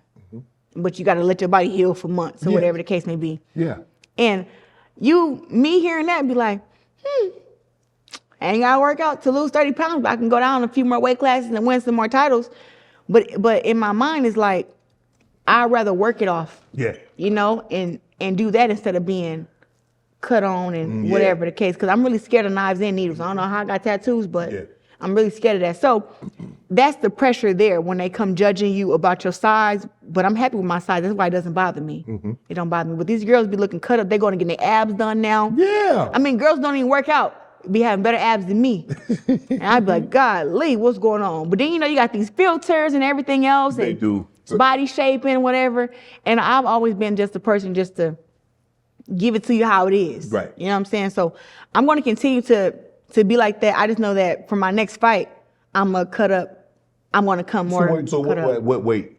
I believe 175. 175? Mm-hmm. So you're going to, I mean. Or you only 185, that's 10 pounds. Or 168, because they got some girls who got belts down there who need to. You want to cut, so you don't want nobody to have no belts? No, they can have some. Just if they call me out, I'm like the boogie woman. I show up. Some girls been calling me out, but I already called them out before, but they didn't want to fight. But now I guess they want to fight now. So they got courage now, honey. Liquor courage, I guess. Yeah. You're the first woman to make $1 million from a boxing match. Mm-hmm. When you got that money, what was the first thing you did? You buy something spiffy for yourself? You get something real nice? Just to give you a little history. Okay. When I lost right before the Olympic tournament in China, I lost to Savannah Marshall. Okay. See, God got a funny way of humor, because I made my first $1 million beating up who? Savannah Marshall. Mm-hmm. And I beat her up in the UK in front of 20,000 of her fans in the UK at the O2 Arena. And I made $1 million. Left with a black eye, but she left with her face marked up, no belt. You lumped up, huh? Yeah, I lumped her up pretty good. But she was a knockout artist too, though. 13-0, 12 knockouts, whatever. I went there and showed her how to really fight. So with that, when I got my first $1 million, I think I went and bought me a Camaro, a 2022. Yeah. I don't think I spent a lot of money like that. I'm more of a saver, so I went and bought the Camaro.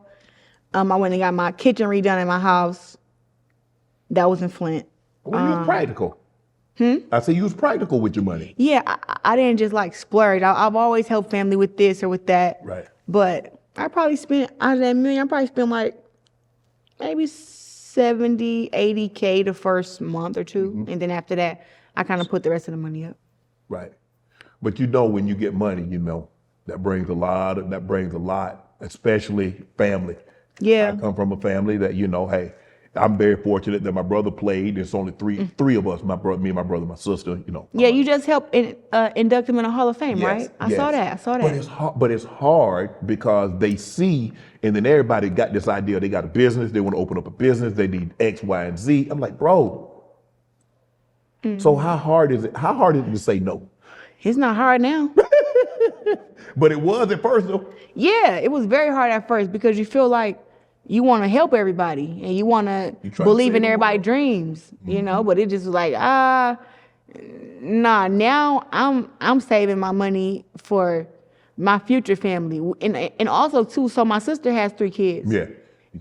And me and my sister are very close to her kids are like my kids. Like your kids. So I got to make sure that I got, you know, college money for them. Right. So when it comes to that, I haven't had my own kids yet, but when I do, they're going to fall right in line with that. And kids are expensive. Yeah. And you want 10 of them? No, I just want 4 now. You still realize that's still a lot of kids in today's time.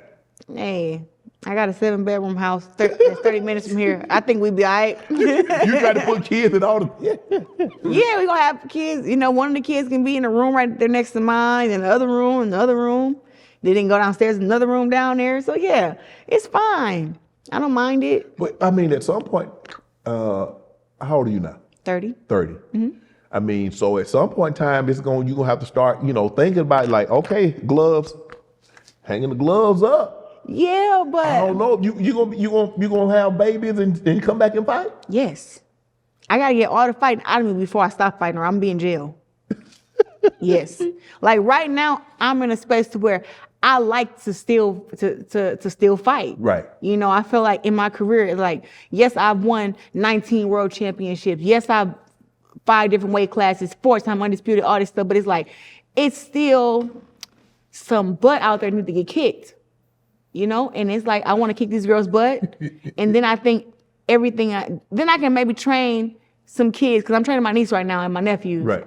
So it's like, I can train some kids and kind of live through them. But right now, I'm living through myself, and these girls can get it right now.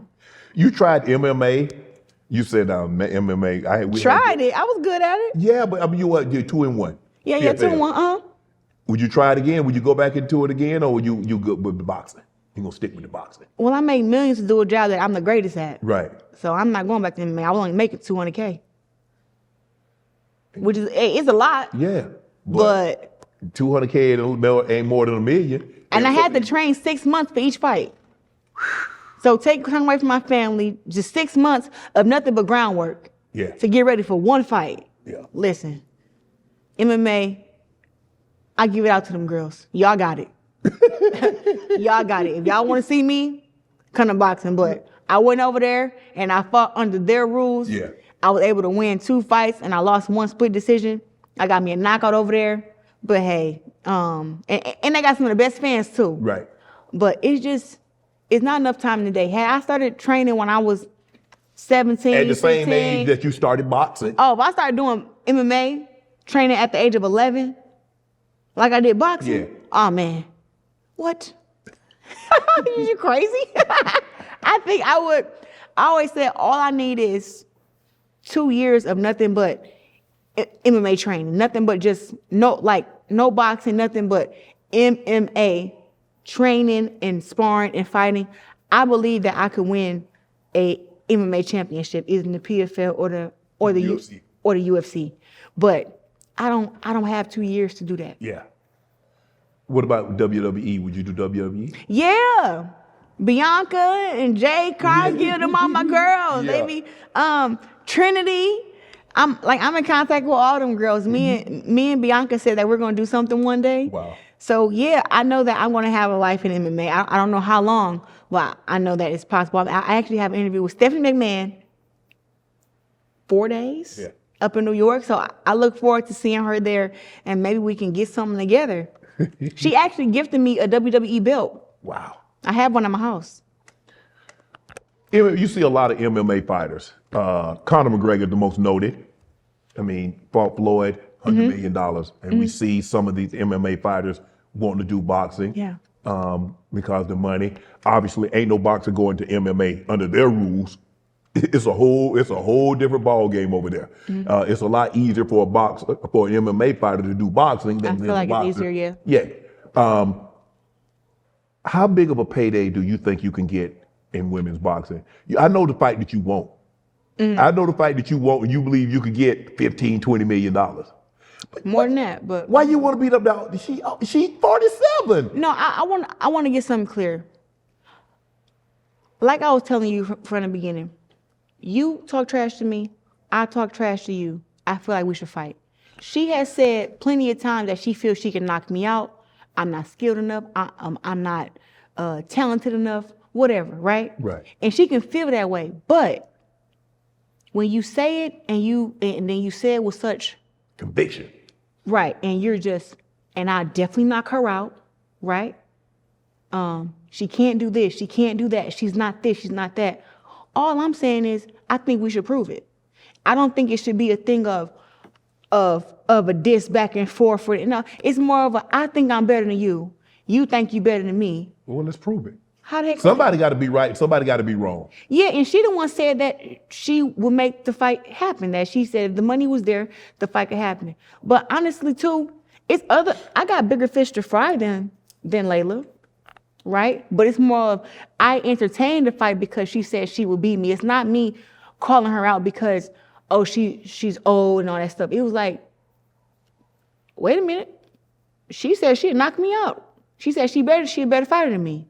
That's what that was. And she said she can come out of retirement and she could do it. So all I'm saying is, It's been 2 decades probably since she fought, right? At least a decade and a half.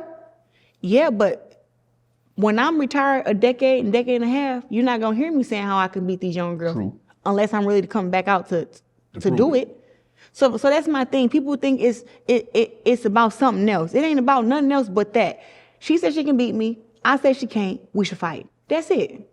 I don't think it should go. You ain't finna keep going back and forth. Are you done with it? Are you done with the verbal sparring? No. I think that I haven't seen the latest stuff, whatever that stuff is that she did. I heard about it. I haven't seen it. I've been focused on, as you know, I'm a free agent. Right. And I've been focused on locking in my next deal for my next couple of fights for millions of dollars. Yeah.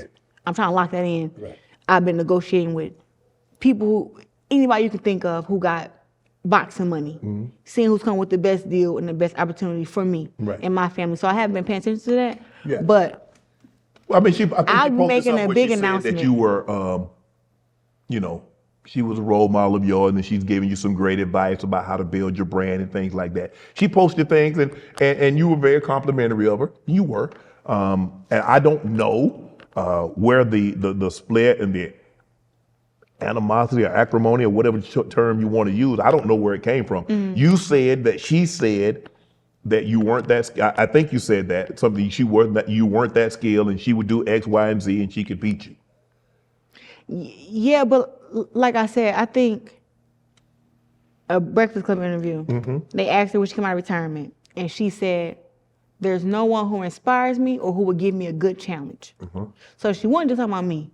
She's talking about everybody Right. who's boxing. She's saying, listen, there's a lot of girls there. They all good, but none of them are good enough to give me a good challenge for me to come back out of Richard Cutting. But you right now, you the Michael Jordan of boxing. Well, tell her that. But I wasn't supposed to take that any kind of way. That's what she said. That she said that I took wrong. Oh.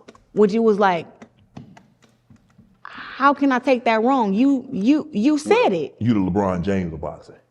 Yeah, and you said there's nobody good enough that can give you a challenge to make you. You said I can't even give you a challenge, let alone beat you. Said I can't even challenge you, and I got all these belts. I'm undisputed in 3 divisions. So back then, whenever that interview was, which was years and years and years ago, that is what started it. And all I did was say, like, if she think that she can just come out of retirement after not fighting after not fighting all these years and beat me, she in for a rude awakening. Right. And at this time, I loved her. You know what I'm saying? And I had her number in my phone as Big Sis Laila. So it's like, now, at this point, I'm 30 years old now. I think this beef's been going on since I was 23, 24.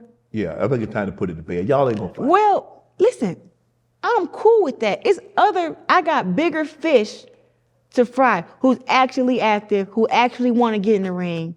Did I say active already? Like, these girls really want to fight. Bang.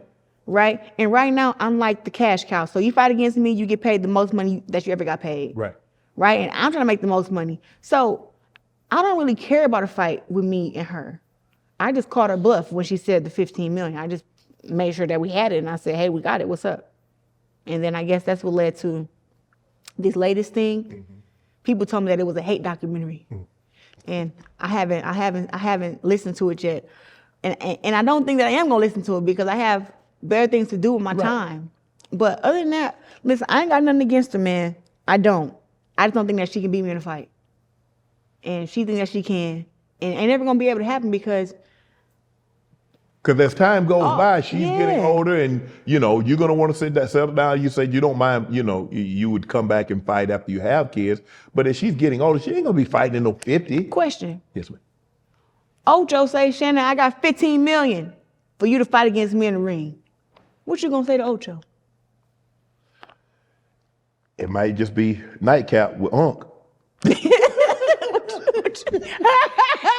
But I'm saying, but see, you either got a yes or no. Yes. You done got all this.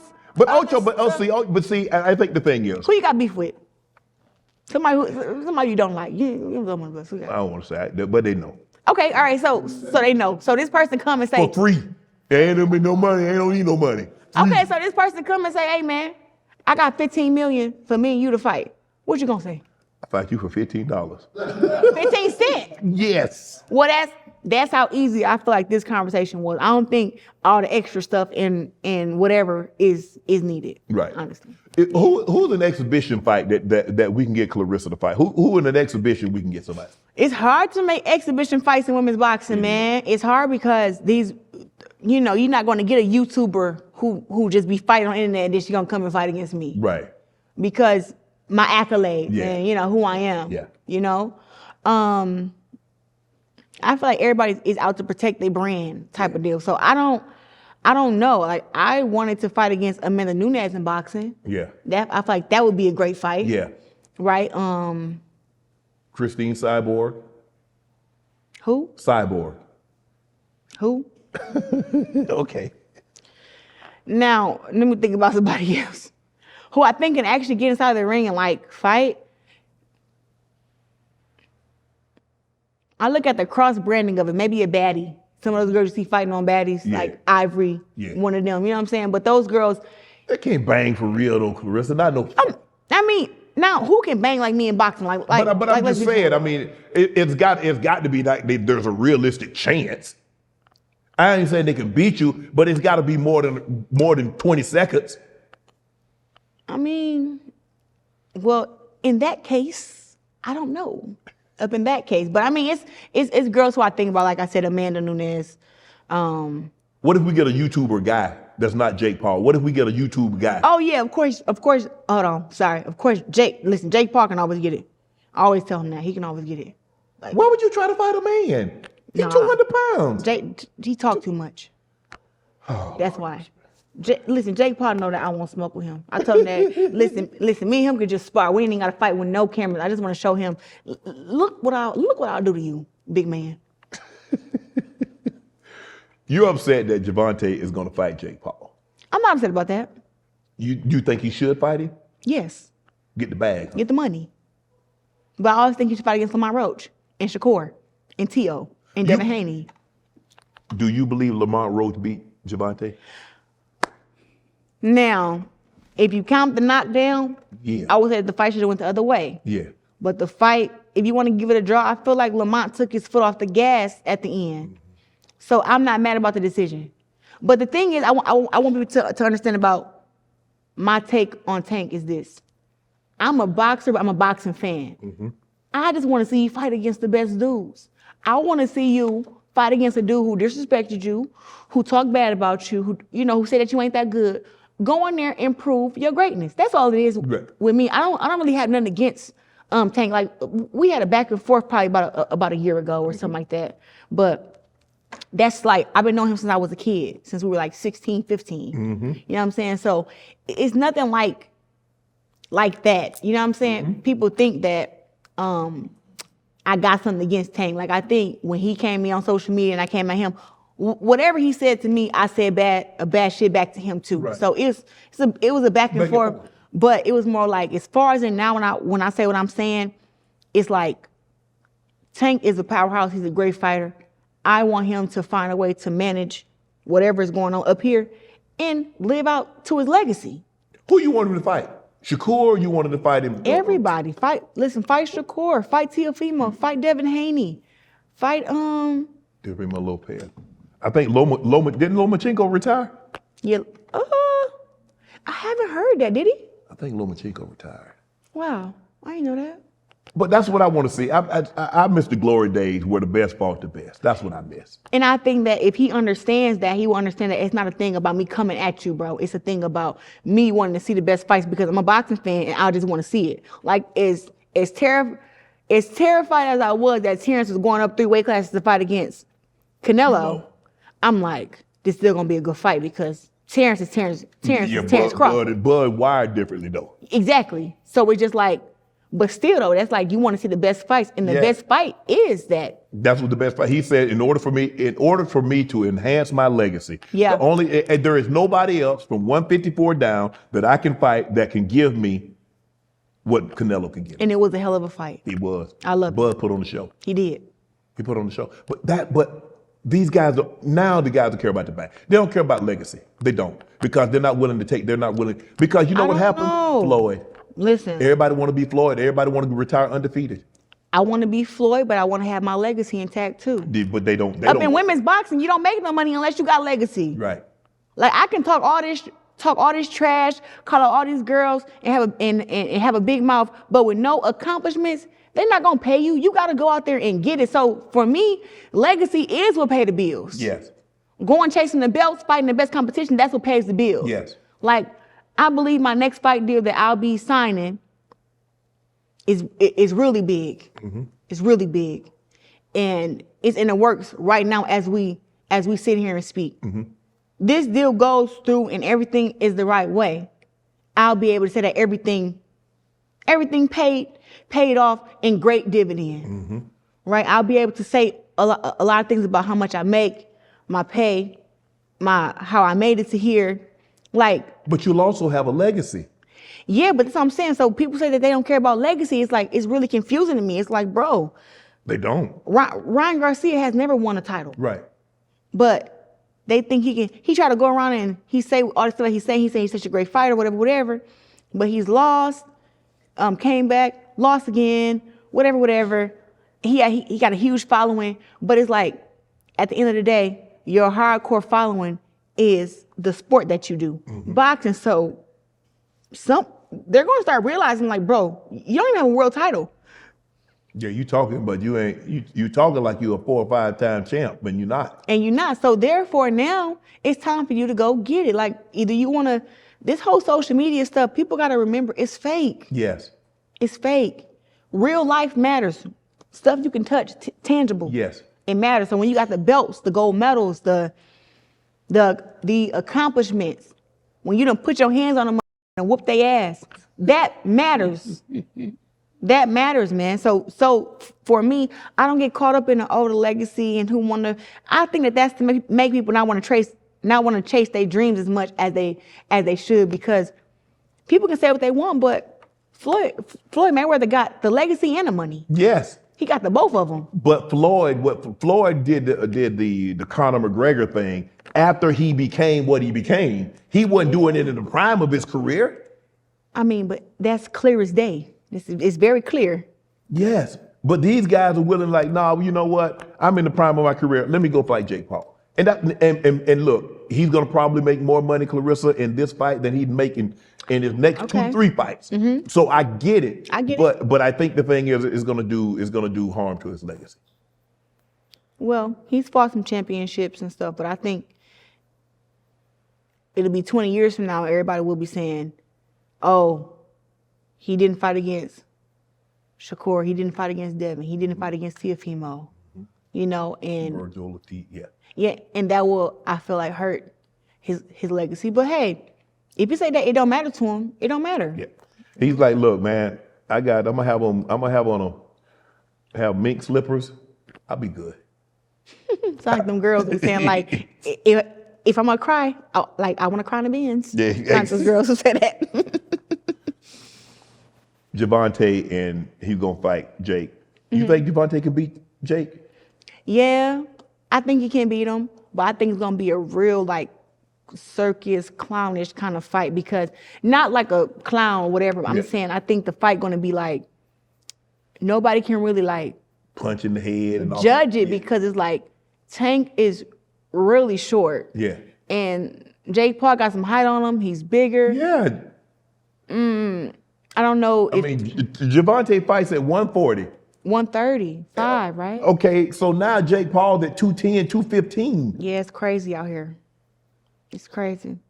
But, I mean, the lack of Jake Paul's skill plus his size, and with Tank having a skill that he has and his power, it doesn't equalize the fight, but it make it where it's like, okay, it's not too much of an advantage for Jake and not too much of an advantage for Tank. I think Tank overall is the better fighter. He's a way better fighter than Jake Paul, but it's going to be a very awkward fight because the size difference. Like, Like, that's 70 like, pounds is a lot. that's like me and you getting in the ring or something. Like, I mean, I got my skill. I have to run circles around you, you know what I'm saying? But touch you in the stomach a little bit, make you sweat. But it's gonna be like, hey, if Shannon catch you with that one, and you out of here. Yeah. So that's kind of how the fight is like, when he get close enough to Jake and he hit him, is it gonna be effective? And when Jake just get the swinging and stuff back, what the hell that's gonna do? Right. So that is a very awkward fight. Yeah. The Ryan Garcia Tank fight. If the rehydration clause is in there, do you believe Ryan can beat Tank? No. I don't think Ryan Garcia can beat Tank. Whether the rehydration clause was in there or not. You know, a lot of people believe De La Hoya said he believed that Ryan can beat Tank if they didn't have a rehydration clause. Very interesting. I mean, he supposed to say that, like, ain't he signed him? He supposed to say that. But nah, Tank is a bad man. I think the only person who I think can beat Tank in a fight is Shakur Stevenson. You think Shakur can beat him? Yes. He can handle that power? Yes, he can. He gotta get hit with that power. Yeah. It's hard to hit Shakur. Yeah, it's hard. But you do realize in order to hit somebody, you gotta subject yourself to get hit. Hey, did you see Shakur last fight with Yeah, he made the guy was swinging. Hey, but he stood right there in the pocket with him, traded with him. You want to trade with Tank? He want to trade with Tank? If you keep your hands up and your chin down and you be skillful, but you can't just be out there just chin up and you're not paying attention. Yeah. But Shakur is tougher than what y'all give him credit for. Okay. He's very tough, and when I say tough, I don't mean dumb. He's very tough. Yeah. And he's mean. Mm-hmm. He got dimples and stuff, but Shakur smile at you, you feel like, oh yeah, okay. No, Shakur is like that. Floyd gonna fight Mike Tyson. Yeah, I seen that. That's an even more weight disparity. I don't know what's going on. Because Mike has got to be 230. I don't know how this stuff be happening. You know what I mean? But the money. If it make dollars, it makes sense. Yeah, so what you asking me? I mean, you like that. I'm like, damn, it ain't no women out there that I can fight and get me quick 10, 15 mil. I mean, listen, I'm gonna get to the money, but I don't think I'm ever gonna have. You want some easy gifts? I'm talking some easy money. Hey, it's been easy this far. But I'm trying to figure out, like, women don't do that. Right. You know what I'm saying? Even if you offer them a lot of money, like, they're like, I'm not about it. Like people have to realize that some women have never, ever been into a fight. Yeah, true. Like, you may see these girls fighting on TV or on these shows, but it's women who watch that and be like, I would die before I let somebody. like it got girls who will run and try to fight them. Like they'll run to their car and lock the door. Yeah. So fighting is not something that psychologically everybody can do. You're right. And everybody can't deal with an ass whooping either. No. So that's what I'm saying, like, it's different for women. Like, a man can deal with an ass whooping better than a woman. They bring that piece with them. Okay, ain't nobody taking no ass cut no more. Yeah. Claressa, the guys, it's over because the internet. Yeah. The internet makes it forever. See, it used to be a time you could take an ass cut and people tell you about it. But now you got to show it, and I'm gonna be a mean. Yeah. You got somebody got the arm all stiff and they shaking up. Nah. Yeah. No, but that's what I'm saying. For me, up in boxing or whatever, an exhibition fight not gonna happen. And you know what? Now that we're talking about Mike Tyson versus Floyd, we can talk about how when Jake Paul fought against Mike Tyson, right? And it was like the age disparity, like the age difference. I believe Jake Paul is younger than me. Yeah, I'm 30. What is he? 27. 27. Yeah, somewhere in there. So Mike Tyson's almost 50. Almost 60. I think he's almost 60. Yeah. Yeah. So with that age gap, when I hear them talk about me versus Laila, I'd be like, hell, we closer in age than they was. Yes. True. You know, but I don't think that an exhibition fight or something like that is ever gonna happen. Can't happen for women. And then especially not for me. Right. Maybe some other women can do it. Right. You know, who's not as threatening as me. Yeah. But I don't think it's gonna happen, but I'm still gonna make a lot of money, regardless of that. Yeah. You were at the Bud fight, so you got an opportunity to see Bud up close against Canelo. He put on the clinic. Great. He was great. He was all the way in or he was all the way out. He wasn't in between. He was Twin. He was Yeah. He was Bud. But see, Bud has a different mindset. Bud mean for real. Yeah. Bud nasty for real. Bud fight. See, Bud grew up in Omaha, and people look at Omaha. No, but Bud was fighting for real. And when I sat down with him in February, and he was talking about it, you get a sense. You're sitting across from somebody, and I was like, man. He's like, Shannon, he's not that big. He's wide, but he's not that big. Yeah. He's not overpowered. He ain't like you. Yeah, boxers size people up as soon as you see them. He absolutely did. Yeah, I do the same thing. I'd be like, okay, I see you. Yeah. You got, Guess your weight and everything. Yeah. Boxers are good at that. yeah. And so when he went out there and he's like, hey, people asking me, can I take a punch? Can he take a punch? Has he ever been in the ring with someone as skilled as I am that can put punches together? Yeah. Hey, I'm here, and now I'm gone. Yeah. And he was in there with Floyd, but Floyd was older than Bud was. They might have been the same age. I think Floyd was a little younger than what Bud is now. But Bud made it look just like Floyd. He made it look easy. I'm not saying it was easy, but the way Canelo 168, nobody's ever unified that division. He got that unified. He got it on lock. And what Bud was able to do, as you say, going up 3 weight classes, I think he proved he's the best in his generation, and it ain't close. Yeah, well, for me, the last couple of years, Bud has always been my pound for pound number one. Yes. For the last couple of years. Yes, I agree. It's always been like they say, Usyk and Loma and Canelo, whatever. I've always said that it was Bud since a couple years ago. Yeah. Like when he beat Errol Spence, and Errol Spence is a dear brother, and I love Earl Spence. I went to the Olympics with him. Yeah.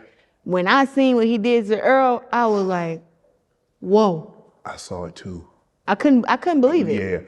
Yeah. That wasn't even close. Nah. But that's the thing. That's when I was like, oh shoot. So now when I watch Bud film, I watch a lot of different stuff, and he's really a mental technician. He learns. I don't even want to tell a secret because I know it. Yeah.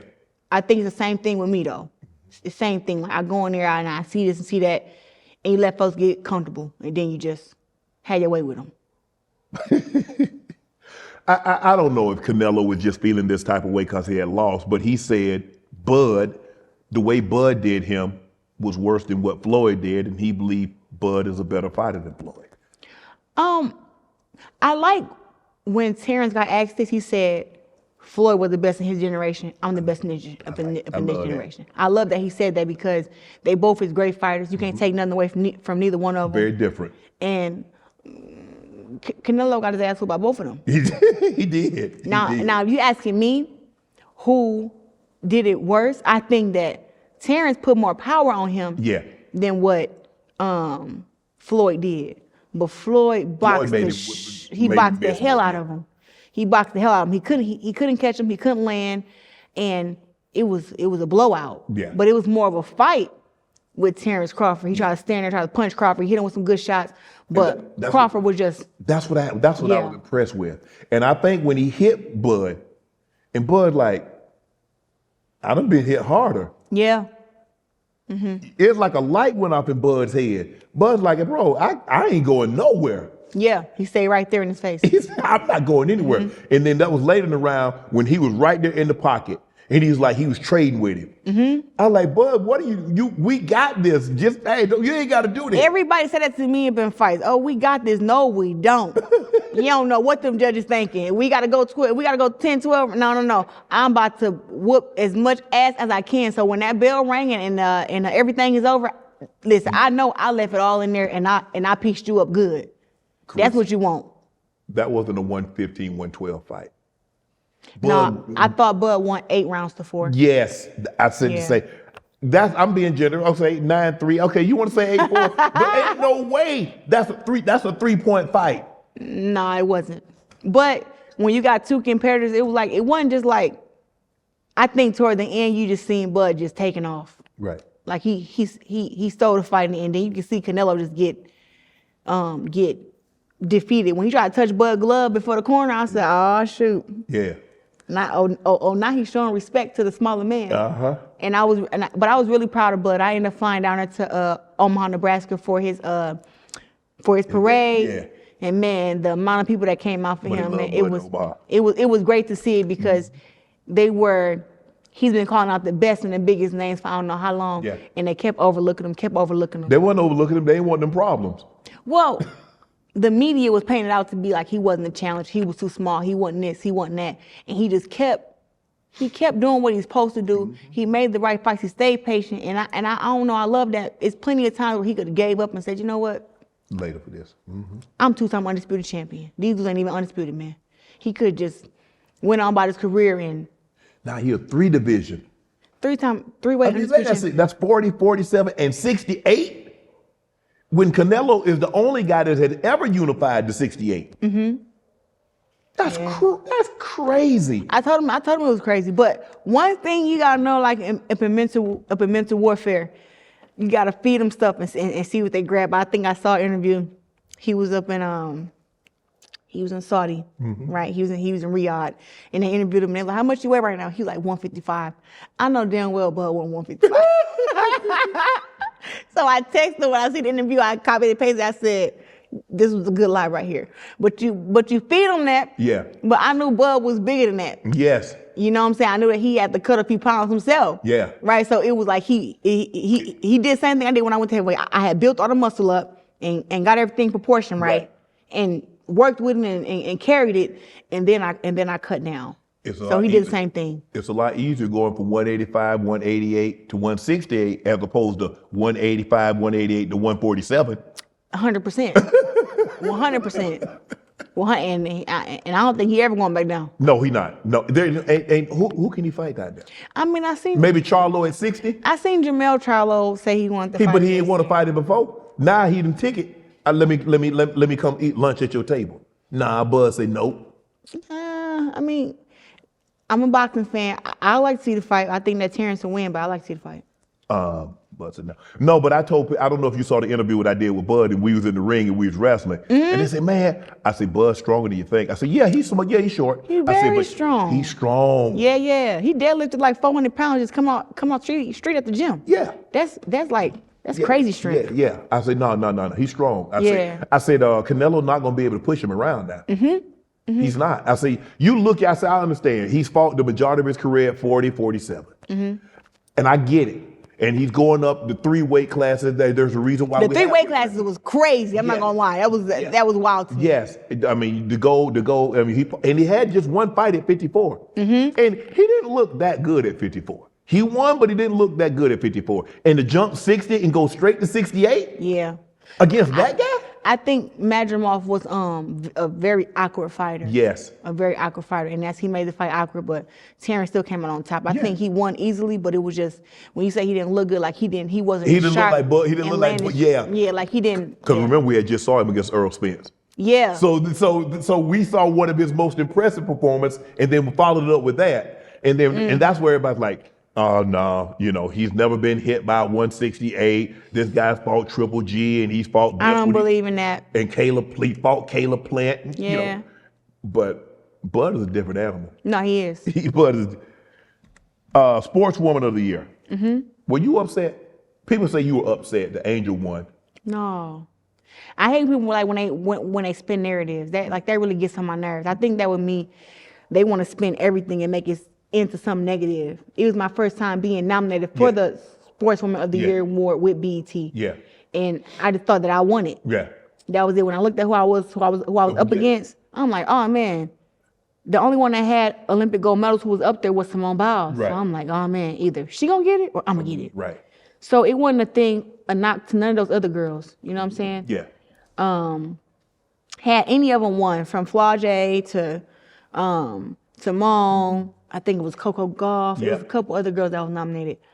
I just was like, the Olympics is harder than anything. So when I seen that she won, I think when I made my tweet, it was more of like I thought accolades would matter in this. But once again, that was my first time going to the BET Awards and being there and being invited. So I thought like, okay, they seeing my hard work, they seeing what's going on, I'm finna get this award. But it's not a knock to Angel Reese. Like, I love Angel Reese. Right. I like what she doing. I posted her on my page before. When you go to Victoria's Secret, she is killing it. she walked in Victoria's Secret. I seen her. I mean, that's what you said. You said, you got it like that. You got small I got a waist. body. Yeah. I got a body, you know what I'm saying? But okay, so what you trying the to way do? the way that she walked in them heels, you know what I'm saying? I'm gonna have to get some practice in there. I'm gonna get some practice. But sometimes when your butt's too big and it get to doing what it's doing, you may. Yeah, I don't know if you could you could throw it like that because you might go off My the butt stage. way bigger than Angel. That's what I'm saying. That's what I'm saying. So I would have to try to get my. I think she said, "Walk so stank, make a hoe mad" or something. Yeah, she said. yeah. I said, "This girl crazy." Yeah. But because the actual Victoria's Secret models, they like yeah, Nicole right here. they skinny. Yeah. yeah, very, very petite. But I mean, I'm sure I could do something like that. But the first thing I want to do first is I want to do a Sports Illustrated swimwear. You want to do the swimsuit? I want to do that. I want to do that first, and then work my way into everything. No, we gonna else. get that out there. We put it out there. Yeah. 2026. Yeah. Sports Illustrated. Claressa Shields says she wants to do it. Make me the cover, baby. God, hey. You mentioned like on social media, you hate when women say things because they tag you in it, so obviously you gonna see it. Yeah. What happened? What? But Claressa, at this point in time now, you've been at the game long enough to know they just trolling, they rage baiting you. I think a lot of folks on social media is jealous and envious and just mad. But once again, I be practicing my trash talk with them. So when I be responding to them, sometimes I be like, let me see what this makes somebody say. Let me see what. So I may go back and forth with them, but trust me, that's after practice. Right. After I've ate, when I'm just in my bed laying down, and a lot of times I be right there with Pap, and we just be laughing. I be like, look at this. And he like, what you said back? And I'm like, look. And then we just be crying, laughing. Like, it's ridiculous how much we laugh about this stuff. But that's about it. But I'm getting better at, ignoring it because it's like, I got better things to do. But sometimes be like, oh, no, she didn't come with that. Is it worse with women on social media than it is with men? The men love me on social media. Yeah. Whether that's because of boxing, because of how I look, my shape, my confidence. Men love that. Right. I don't know what done got into these women, but they are the problem. Listen, they are a complete problem. I'd be like, yo, I thought we were in this whole Me Too and women stick together and uplifting. And it was like, I don't know. Once you get to a certain level of success, all that changes. Like, I understand why Beyonce don't be close with none of nobody. them. Beyonce, listen, you don't get a peep about her. Listen, when I get to that level, they gonna wish I was talking to their ass. Yeah, Beyonce, you either see her with Hov or you don't see babe. You see on stage, but she don't. I mean, she got all these followers. I don't think Beyonce. The only thing she might. I think she followed one person. Hov. Man, but it's just like. She's so great. Like, she can dance, she can sing, she can rap. Act. She up there. Yes. She just be like, So I'll be there one day. I'm working on it. I wonder how she can't be. I don't even think, she might have somebody. She don't even got social media on her phone. And her team don't even bring it to her. Sometimes I delete it off my phone. I get rid of it, especially when I'm in camp. Yeah. Because they just make up stuff and they make you go viral for stuff that don't got nothing to do with nothing. Like, I went viral one time for eating a tomato and asking them, is a tomato a fruit or a vegetable? And I'm sitting there biting and enjoying my food, and all of a sudden I get online. It's on all these different blog sites of me chewing and eating a goddamn tomato. And it just was like, I don't want to go viral for this. Oh yeah. I think they call it a fruit though. A tomato? Yeah. I believe it is a fruit, but we consider it a vegetable. Because it's not that good. We do. You're not just gonna bite to a nah. like an apple. But no, I think that just with social media, like I said, it takes some time to get used to it, but you do need to detox from it, and I detox a lot more now than what I used to. But the negative comments they say about your hair and they say this about your body. All that's just haters. It's just haters. They so are they expect going. you to go to the ring. They expect you to go to a fight with a face full of makeup, with lashes, hair done like it is now. Is that really Stupid? Is that really how they expect you to come to the ring? Camera right here, Yeah, stupid. that's you. That's dumb. I'm gonna go to the ring with my Queen Latifahs, my braids, with the blue hair for Flint Water Crisis. Have my hair wrapped on up, and no edge control, no edges. When the edge control drip in your eye, Yeah. you be gonna like take a Devontae. knee. You ain't take a knee like Devontae. No, he said it was what it was. That's what he said. I'm just saying he said it was. I'm just saying I don't want that. Yeah. Cause Right. I'm not gonna get away with that. They're gonna take a point from me. That's Tank, you know, he used to roll with Floyd, so he can get away with that. Yeah. I'm not getting away with that. So therefore, when I get in the ring, I arrive at the fight with my dress and my heels and my little cute stuff. But as soon as we get in the locker room, I grab my makeup wipe and I wipe it all off. right. Eyebrows, lashes, edges. I wipe it all off. Take the wig off and everything. It's time to fight. Yes. I'm not ever gonna let enhancement stop me from performing my job. Right.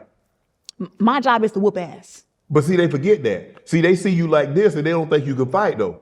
I don't know why you think that, because I take my shirt off, baby. I scare everybody in here. Hold on. I take my shirt off. Let me show you something. I take my shirt off in here and show you what my hey. You watch it now. They don't want no problem. Nah. You know how you look at somebody, you see like, oh, I think I can take them. Yeah. But you know, I don't think these, listen, if they think that, go do your goddamn homework. You better look up Claressa Shields, and the first video that pop up is me dropping a girl, putting a girl on her back. You need to look me up before you think that, please. I would hate to get try at the club with a dress. No, on. you can't do that. Your What? hands are deadly weapons. You can't fight in the street. Who told you that? God, you can't. You gonna go to jail. Listen, I have the right to defend myself. So nobody come mess with me, I'll mess with nobody. But can't nobody just walk up and just slap me and then No, but your nothing hands happen. are deadly weapons. You are a professional fighter. Yes, and I can defend myself. Shannon, Ain't nobody gonna just walk up on you and hit you you. never know. We in a weird world today. They weird out here. And then you said when they see me all dressed up that I can't fight. So they see me like, oh, she can't fight. She blocked me online. I'm gonna walk up and hit her. No, you're And not. then you ain't gonna be able to rumble in no heels. Who? I can fight in whatever shoes I got. Heels, boots. Oh Lord. Is have you mercy. crazy? Listen, don't ever try me. I'm looking at the camera again. No. Don't ever. No, hey. look. Don't ever. I don't even want to do it. We're not gonna engage in that because I we don't want people to try to walk up on you. Oh, they not. Good. Listen, I got a face that look, it say come and be friends with me. Come be nice. Yes. Come be friendly.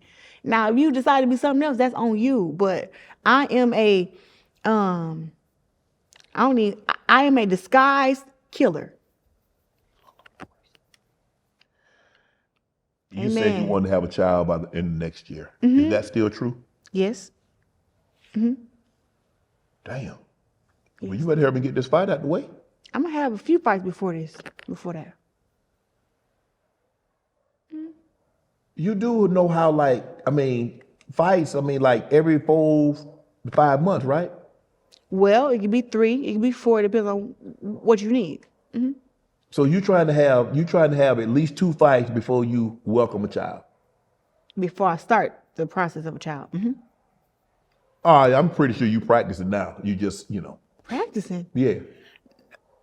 No, I ain't trying to have no hiccups. No, I ain't trying. I'm trying to make sure we do this stuff in order. Yeah. So yeah, I want to get these fights out the way.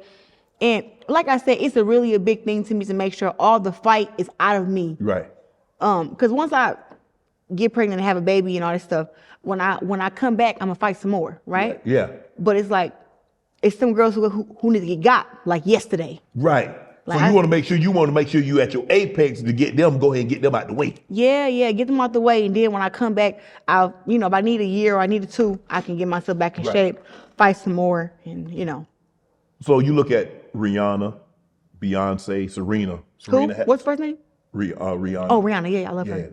Beyonce had Blue Ivy, and she had the twins. Serena, Olympia, and win a championship. I mean, she was pregnant at the time. I think she won the Australia Open, and she was pregnant at the time. Oh, Jesus. And come back. Is that some of your inspiration? You're like, okay, I see women that have had kids and come back and continue their careers.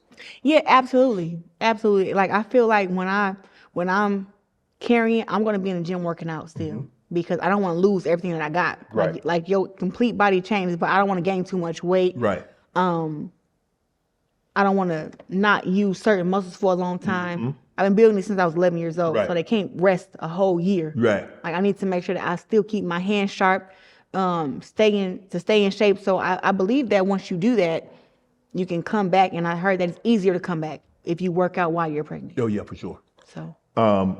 You walk into the ring with Cash Doll. Yeah. She's a Michigan. She's from Detroit. You from Flint. What's your relationship with Cash? I love Cash Doll. Like, she's a boss. She's a boss bitch. You know, she like nice stuff and classy stuff. Like, I like Cash Doll, and you know, she's about Cash Doll. She whoop your ass too. Like, Cash Doll about. I like her. Listen, when I reached out to her and was like, "Yo, you know, walk me out. You know, can you walk me out to my fight?" And she was like, "Girl, we gonna tear him up, blah blah blah." It wasn't even like it wasn't even hard to make happen or nothing. You know what I'm saying? Like, she came. I'm with it. And when we both walked up there and she started rapping, I'm talking about, they went crazy. It was about 11,000, 12,000 fans. I just remember it being like, it was my biggest fight at the time. I'm like, oh my God, all these people out here. It was just great that she came. We did our big one together, and I can't thank Cash Doll enough. Right. Yeah. She's now in a very public relationship, as you are with Zadarius. You with your guy Pap. When you decided to get into this relationship with Pap, was it your intention for it to become public, or were you trying to like keep it a secret as long as you possibly could?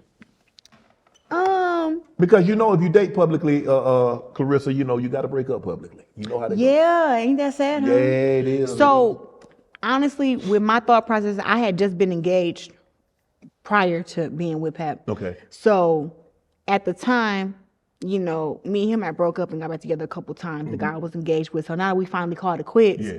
When I got with Pap, you know, another celebrity, it was already big enough being just with a guy who wasn't a celebrity. Right. And everybody being in my business. Yeah. Now I'm with another celebrity, and like you said, I didn't know how it would work out because, one, I was against dating celebrities, rappers, NFL players, NBA. I heard that they dogs, and I whoop a dog's ass. Oh, Lord have mercy. There you go to fight. That. How you fight your boyfriend? Stuff. You can't fight your boyfriend. Listen, Everybody ain't meant to be fought. I don't play this stuff. Just move on. You ain't got to fight it. No. Listen, why I'm gonna let a grown man play with me for? Oh, Lord have mercy. No, I'm saying, like, when the women get emotional, that's when they start doing all this crazy stuff. So you hurt my feelings. Yes. And you hurt my pride. Oh, you gonna have a problem. You told me that you've broken up with every guy that you've been in a relationship with. Yes. So Okay. I just leave them. Okay. But I'm saying. But they did something to make you leave. I don't want to get played publicly though. Like, come on now. Yeah. Come on. Like, that's why I'm like, celebrity men, it was off limits. Pap is special. Pap is special. Like, that's a different type of man right there. You slid in that man DM, did you? Man, come on. People, I hate Gillian Wallow for that. Gillian Wallow full of crap. I invited Pap to a fight. I saw him at the Shakur fight. Yeah. When he fought against, I forget the guy's name. It was July 6th.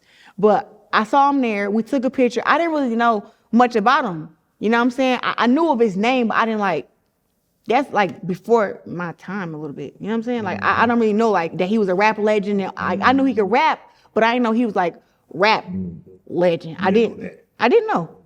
No, so how you find him on IG? You ain't know nothing. No, when we was at the fight, Yeah. he walked to me and said, "Hey, I'm Pat Poose," and he shook my hand. Yeah. And then we got a picture. What you say? He said, how you doing? he said he was a fan of me already. And I said, okay, thank you. I appreciate that. You too. I appreciate it. No, I didn't. I didn't say that. But no, when I invited him to my fight, What you invite him to your fight for?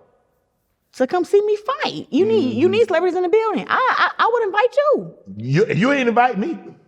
Well, you don't answer your DM superstar. All I know is that I got a DM from I think 2018, 2019. You didn't even respond. I just saw it like the other day. I know, but I'm saying, like, had you responded, I would have said, hey man, I'm fighting XYZ. If you want to come to my Yeah. fight, you should come. You should bring, at that time you was with Skip. Yeah. I would say, man, bring you and Skip come. you and Skip come to the fight. You could have came on Undisputed and helped and sell the fight.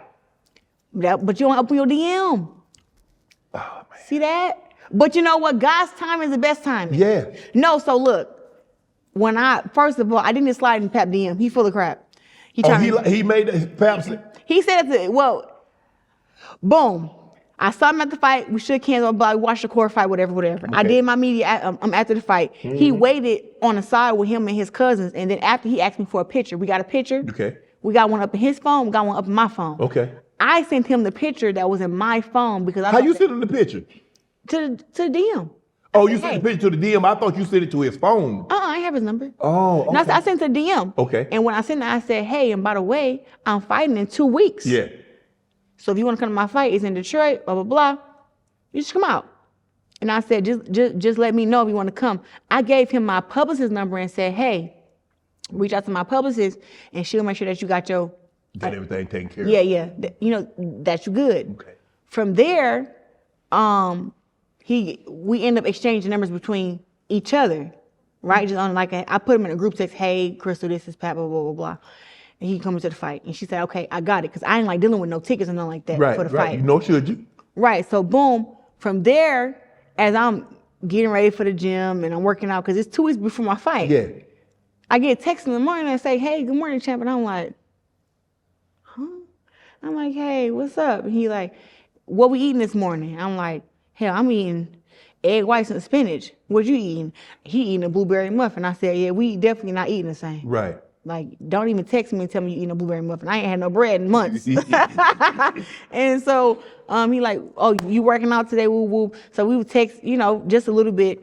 Then I probably went 3-4 days without texting him, and then he texted me again. Hey, champ, blah, blah. And me and Pap was really just friends at the beginning, like true friends. I didn't even invite him to the after party after the fight. Cause I wasn't, we was cool. You weren't feeling like that though. I wouldn't say that. I said I wasn't feeling it. It was more like we just a friend. Oh, baby. No, it was like a crush, but I didn't know if I liked him because it was like I'm so focused on my fight, so focused on what I got to do. Okay. But then after the fight, more texts and all this stuff. We probably texted about a month and a half before we ever even talked on the phone. He came to the fight in the back, wished me good luck. Everybody was surprised about the fight, blah, blah, blah. Like that's the best relationships when somebody is just your friend. Just your friend. Just your friend. And he is So when did you come to the realization, say, hey, that man like me? He asked me on a date. He asked me when I was coming to New York. All them texts, you didn't get nothing from all the man done text you for a month and a half. So he did. He called me cute one time, a couple times, and he would compliment me. He liked my pictures on Instagram, but I just was like, oh, he liking your pictures on Instagram, and you ain't thinking nothing. I mean, it's not like all the other guys that like your picture on Instagram, you ain't texting them. What you eating, champ? What you eating? It's not a lot of men who I feel like don't like me, if I'm being honest. Okay, yeah, but you ain't texting them. Yeah, I don't talk to people like that. Mm-hmm. I don't. But you talking to him like that. I'm telling you, we were just friends, but I knew that it was something. I knew it was something. Maybe I thought he was cute, or maybe. I'm just trying to get you to say it. It's never just, there's always a reason. You don't get in your car just to sit. You get in your car. You gotta stop. You go to the gym, you go to Whole Foods, you go to shopping. I invited him to the fight, and after that, we were texting, and it was really great conversation. Mm-hmm. I shared some of my raps. He shared his raps, which I didn't even know. I didn't know any of them. Mm-hmm. And when I heard him rap, I said, "This is my new favorite rapper," because my favorite rapper before him was McMill. Okay. So when I heard Pat rap, I said, "Oh shit, this dude cold." Okay. So I started following his music, and we just was going back and forth. But like, I don't know if it's like. Maybe maybe I wasn't good at flirting at that time because I wasn't trying to flirt. I knew at the time I was leaving my last relationship. I knew I was done with that. Right. And I told my best friend. So I said, you need some time. I don't want to jump right back into something. Yeah, but I ended up jumping right back into something. Oh, you did, huh? Yeah, so it don't matter. Damn, that was quick. Yeah, about a month. For somebody I didn't know, somebody I know I didn't like. I didn't say I didn't like him. I didn't say that. I said that. When I invited him to my fight, I didn't know like it would be what it is now. No. Well, I mean, so what did you hope to come of this with all the texting you two were doing? Texting we was doing? Yeah. Pen pal? It wasn't like he was in jail. He needed somebody to... No, I mean, well, one for me, a lot of people always like me is me not liking them. So it was more of a thing. Like you ever seen a girl who just fine as ever, she bad, and then as soon as she talk, you be like, oh no, that's not the one for me. Okay. So for me, guys always trying to talk to me, trying to talk, trying to holler at me. So it's more of once we started being friends. But you so picky. You don't want nobody famous. You don't like no athletes. You don't like nobody in the public. So damn. Yeah. But it's nothing wrong with being picky though. No, there's nothing wrong with being picky. But I know that for me, that if I do text you and I do entertain you, it's something. Right. If I do feel something, because a lot of times I don't really be feeling nothing. Right. So I felt something with Pep, and I mean it was quick. Like once we went out on a date. Where you go, Cheesecake Factory? No, we went to, I think, a place called Cornbread up in New York. What's the name of it? Cornbread. I ain't never heard of it. Cornbread. It's nice. Yeah, well. Soul food? Soul food. I love soul food. What'd you get? Smothered pork chop? No, I don't eat no pork. You don't eat no pork? No. You eat pork still? We in 2025. Everything except the squeal. No, I don't mess with. That's why you buff like that damn pig. No, I had me some fried chicken, yams, mac and cheese, and greens. Was it good? It was great. Fried chicken, mac and cheese, and yams and greens. Collard greens. It was great. They have no ham hocks in the collard green? No turkey necks? No. No pigtails? Oh, you don't stuff no pork in it. You gotta stop. Man. You gotta stop. Do not eat pork. Man, you ain't never had a small pot of collard greens with a bunch of pigtails in it? Pigtails, Your family, they laughing, they know. pig feet. I done had it all. I'm not eating it while I'm growing. You ain't eating no more? Chitlins, I'm not eating it no more. Oh. It's over with. It's been over with for years. Well, I'm gonna eat your share of pigtails. So I don't mess with no chitlin. Yeah, so just to get the story right, me and Pat was friends. We love each other. And we grew into something more. You need to stop. No, he was. And now I believe you. He's my best friend now, and he's my man. And we have a great time You together. have a great time together? Mm-hmm. He just left this morning. Damn, I thought he was gonna come. He be having to move around. Pat got stuff to do. He's a celebrity too, that's what I'm saying.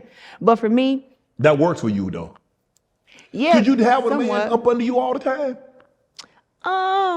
Nah, I can't. Not gonna be all the time now.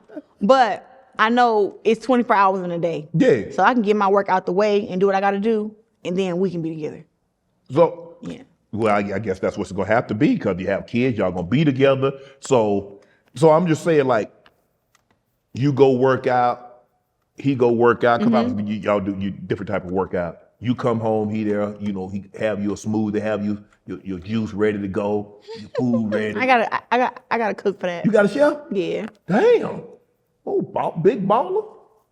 Somebody gotta do it. Yeah, somebody gotta do it. I might have to start fighting. I saw you on stage with Summer Walker rapping host. What was that like? Okay, so they reached out to me and said that, I sang her song on a 20 verses one when I was up there with a bunch of guys, and I had to pick who I wanted to be with, whatever the case may be. And a guy asked me, could I sing? And I said yes, and he told me to sing, and I sang it. So from there, it went viral of me singing. And now at her concert, she had people sing that same song. Right. So she was like, she wanted the originator to come and sing. So I was in Atlanta, I came, they had tickets for me, and when it was her segment, she brought the mic up to me with Funny Marco right there. He said he was gonna share a mic. I said, you was not finna mess up my singing. Funny Marco talking about some, I'm gonna sing some and you sing some. I said, what? That ain't what was told to me. No. I grabbed that mic and sang my little song. He was right there rocking back and forth, acting like he was gonna sing. But it was great to have that. And I'm really shy to sing in front of people. That's what I was about to ask you. I mean, singing in your home or in your shower or in your kitchen is different than singing in front of 10, 15, 20,000 people. It was about 30,000 folks there. What? Because it was really I believe Chris Brown Okay, yeah. was performing. Okay. He was the head. She was just kind of under him. So yeah, it was very nerve-wracking. But I had been practicing until I had got there. I had my tea and my honey. So I said, yeah, I'm about to go out here and I'm about to kill this. And I did my thing. It's fun. Getting ready for a fight, what type of music are you listening to? Are you listening to something to get you crunk? Roy Jones Can't Be Stopped? Is this the day of the fight? Yes, day of the fight. You in the dressing room. It really depends on what my mood is, because if I'm very hyped, I want to listen to something to calm me down. So I go gospel, R&B. If I'm not hype enough, I go trap, rap. If I just want to feel that beast, we gonna listen to some DMX. You know what I'm saying? We gonna vibe up to some DMX, some Biggie, some Tupac. Love Meek Mills. And then when I'm really feeling like it's about that time, and it's time to be a boss bitch, I'm gonna put on my Cash Doll, put on my Megan Thee Stallion, put on my Cardi, put on my Nicki too. You know what I'm saying? I know they got a little beef, but they all got good music. Yeah. And I be having to feel what I need to feel. You know what I'm saying? So sometimes it really depends on how I feel. And when it's time for everybody to get out, sometimes I just want to hear my thoughts. You know what I'm saying? So I only listen to music like the last 3 minutes before we walk out, I cut the music off and just kind of zone out, gather myself. If you could have anybody walk you to the ring, who would you have? Beyonce. I knew you was gonna say B. Hey, listen, I don't know. Beyonce walked me out to the fight, my life is complete. I always say that Beyonce, like that would be like the dream. And what, she can pick a song, but if she want to come out to Diva, Who Run the World, Girls, she want to come out to This Ain't Texas, whatever she want to come out to. You gonna come out the country?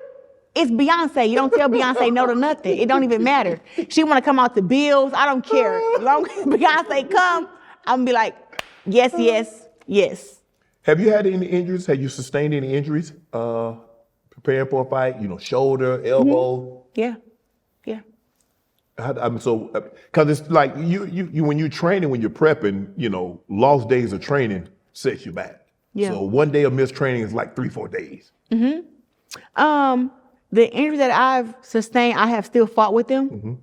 And after the fight, I take care of the injuries. You know what I'm saying? I do what I have to do to get through the fight. Right. As most fighters do. Right.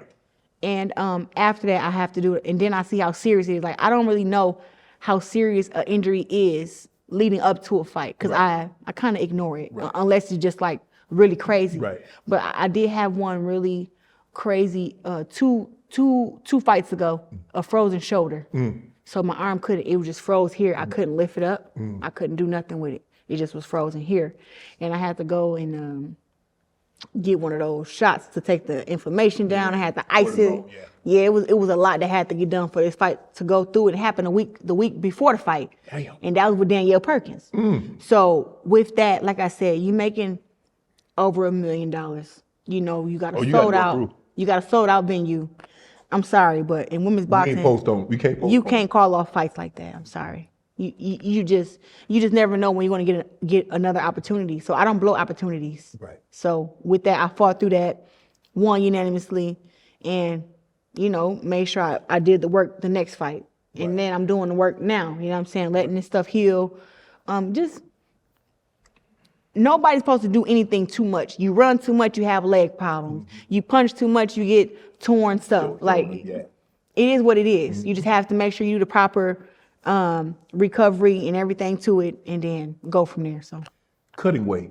You see people go do drastic measures. They're not crazy. eating. They're not drinking water. They're getting the sauna. They're just, they can't. All they can do is just basically somebody has to help them to get to the scale, weigh, and then try to get fluid back in you. How difficult is that for you? Because like you said, now, you walk around and you say 185, 180, 185, and then you drop it down to 170. That's not that much. That's nothing. No, that's not. But when you get down to 65, well, you got to get down to 54, you said? 54.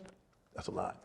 Those are tough, especially when you've been fighting at a bigger weight class for a long time. So I've been at heavyweight almost a year now, a year and a half. So going down to the weight classes it's not that easy now. Right. I got different muscles and everything. Yeah. Losing the weight is all about sacrifice and having you a team. Some people don't have teams. I have a whole nutrition team. I actually try to eat healthier now, even just inside my home when I'm not in camp. Right. I got food in my bag. I got me like some baked chicken, some rice, and some spinach in there. You had that in the bag. I ate that. What?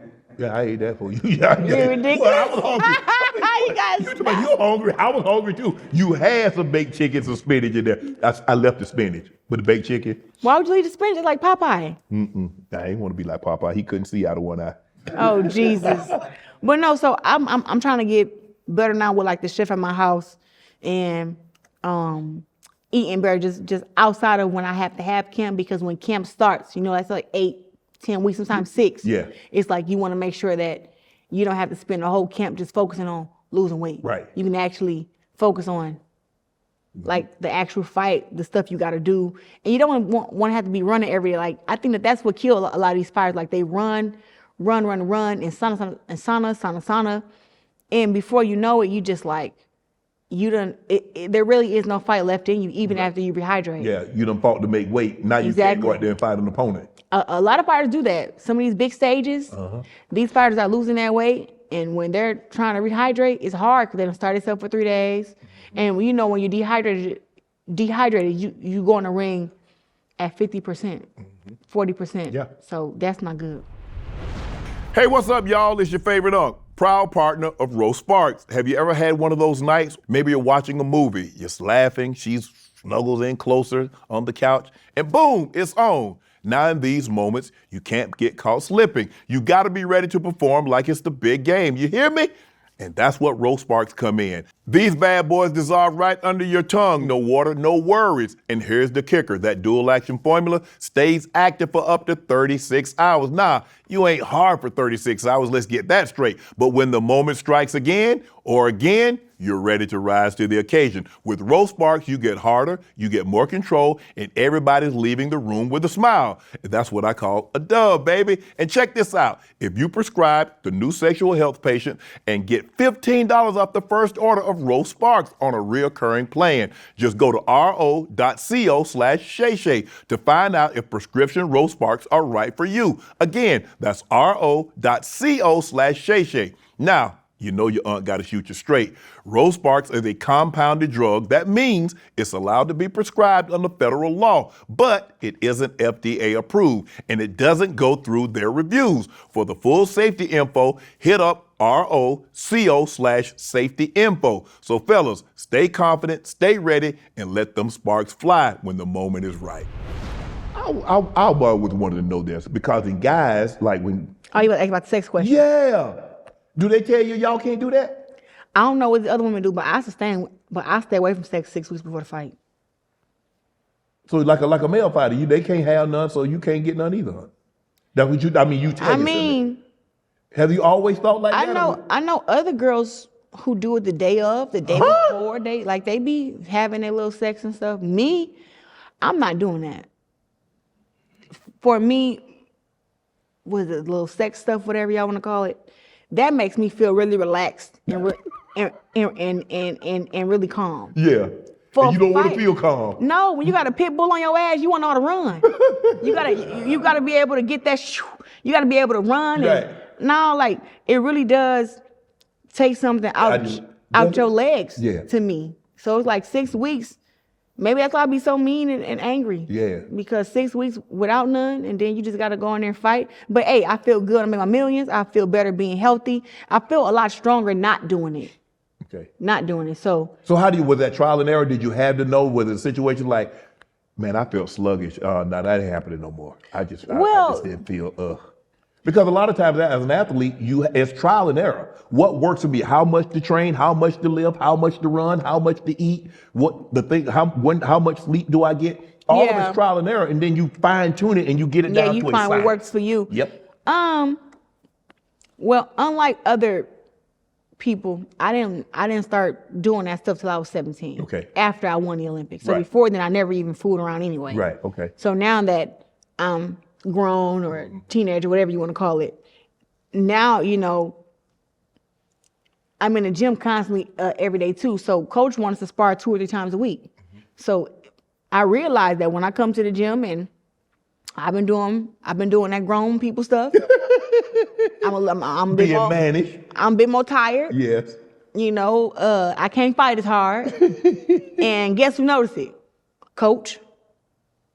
He noticed it. He like, hold on, what you did last night, Shields? Yeah, coach, and so like I said, Jason used to call me out in front of everybody because I was like his daughter. So he called me out. Oh, Rex, you look like shit today. You've been out there fooling around. I could tell. You need to stop doing all that. Damn. Like, put your business out on blast like that? yeah, Jason was like that. Oh my goodness. And at the time it was very embarrassing because it was like, this is new to me. Nobody even know I do this stuff. Right. And here you is telling everybody my business. But I just know like he was right though. It does make you sluggish and tired. And I feel way more sharper when I'm not. And for me, I spar against men getting ready for fights. Okay. So it's like, these men coming here fast and strong and sharp. I got to be on my A game, and the last thing I want to leave me is my damn legs. Right. Oh yeah. Yeah. So I'd be like, I don't really fool around like that. When is your next fight? Okay. So my next fight supposed to be January 24th. Okay. At State Farm here in Atlanta. Okay. Possibly the opponent is Franchon Cruz, but I'm re-signing to my my promotion with Salida Promotion /Win, and I'm being paid $8 million. Wow. Yep. And that's just in a couple of days. Once we get the paperwork done and everything. We're gonna be good. Yeah, that's why I said it's really big. It's really it's really, I don't know. I feel very proud that I was able to get this offer. I've been talking with some of the biggest promotions out there, MVP, Matchroom, Salida. You know, talking to everybody, trying to get the best deal. And now that my stardom has grown so much now, Right. and now I can actually, you know, the GOAT gets paid. Right. Yeah. If someone would, if movies, they come say, you know what, we want to do a movie about Claressa Shields' life. We did one already. I want another one because now Okay. you're all this time champion. Who would you like to play you? Oh Lord, see, honestly, maybe I'm biased, but Ryan Destiny played me so good. You want to do it? Why not do it again? But if I had to pick somebody else, I know who my audience would want to play you. Angela Bassett? Who? Kiki. Keke Palmer. Well, Keke Palmer played, listen, I'm not gonna lie. I thought Keke was gonna play me for the first one, for the biopic. So when I came back and they said it was Ryan Destiny, I was like, Okay. no, but it's not that she's not a good actress. It was just like, she's small. Yeah. She's tiny. Yeah. Well, Kiki is small and tiny too, but I mean, But she played more sports and she kind of reforms her body or whatever. So I was like, I don't know how she's gonna play me. But man, when I tell you that girl got on a diet, was drinking protein drinks and everything, Ryan did it. She did her thing on the firing side. But for my next one, yeah, a Kiki, Angela Bassett, Nafisa what didn't Williams. they cover? What didn't they cover in the first that you would like to get covered this time? Would you like it? So obviously they take the beginning stages. So now you're at a different place in your life now. The relationship, potentially kids will be in the mix. So is that something that you would want to get covered this time around? Yeah, I want them to actually cover the grown woman that figured it out. You know what I'm saying? I think that from my documentary that was a long, long time ago, T-Rex, they released that when I was 19. Okay. And so it's an hour-and-a-half documentary where they actually follow me around and whatever. Yeah. So now, until The Fire Inside came out, okay, basically from the documentary, like it let people like, yeah, she won an Olympic gold medal, but she still live in Flint, still poor, blah, blah, blah. And that carried on until The Fire Inside came out. But I've won the Olympics again, been moved out of Flint, lived in Florida, Colorado, now I'm here in Atlanta. I had already, started getting my life together. Yes. Had bought me a house, cars, bought mama a house, bought daddy a place. Yeah. So I already did all this stuff, but it was like none of that was in the original. So now you want that side to be shown as well. Yeah, to show that like this is what actually happened. Like even now, people don't know like the relationship with me and my first coach. We still talk here and there. He comes to my fight. He's supportive. But that's still like my dad, and every relationship is not like father-daughter. It's not really close. But I know that if I call him and I need him, he's there. You know what I'm saying? So Was it difficult to split? yeah. Because he's the only coach you had known. You Yeah, had such success. And for me, that's why I don't think I have a lot of friends, because I don't want to be friends with you and then we fall out. Like, it really hurts my feelings. Like, I don't like betrayal. I don't like disloyalty. So for me, it's like, if I take you in as my friend, let's be friends and let's be good friends to each other. I don't like, we live in a world where it's just fake, Yeah. Yep. Oh, somebody that was your best friend is going around telling everybody your business and spitting on your name and all this stuff. It's like, I don't like that. Like, that made me want to fight somebody for real. Well, everything made me want to fight somebody, don't it? It does, damn it. But that really, like, when it comes to that, it's like, dang, you gonna hurt my feelings and make me trust you and make me care about you, and then just get to being fake and stuff. Like, that really, really bothers me. So I be kind of like this with that. So me and Jason not separating about a young age and not training together no more. It was very weird because I felt like I was betraying him by getting me a new coach.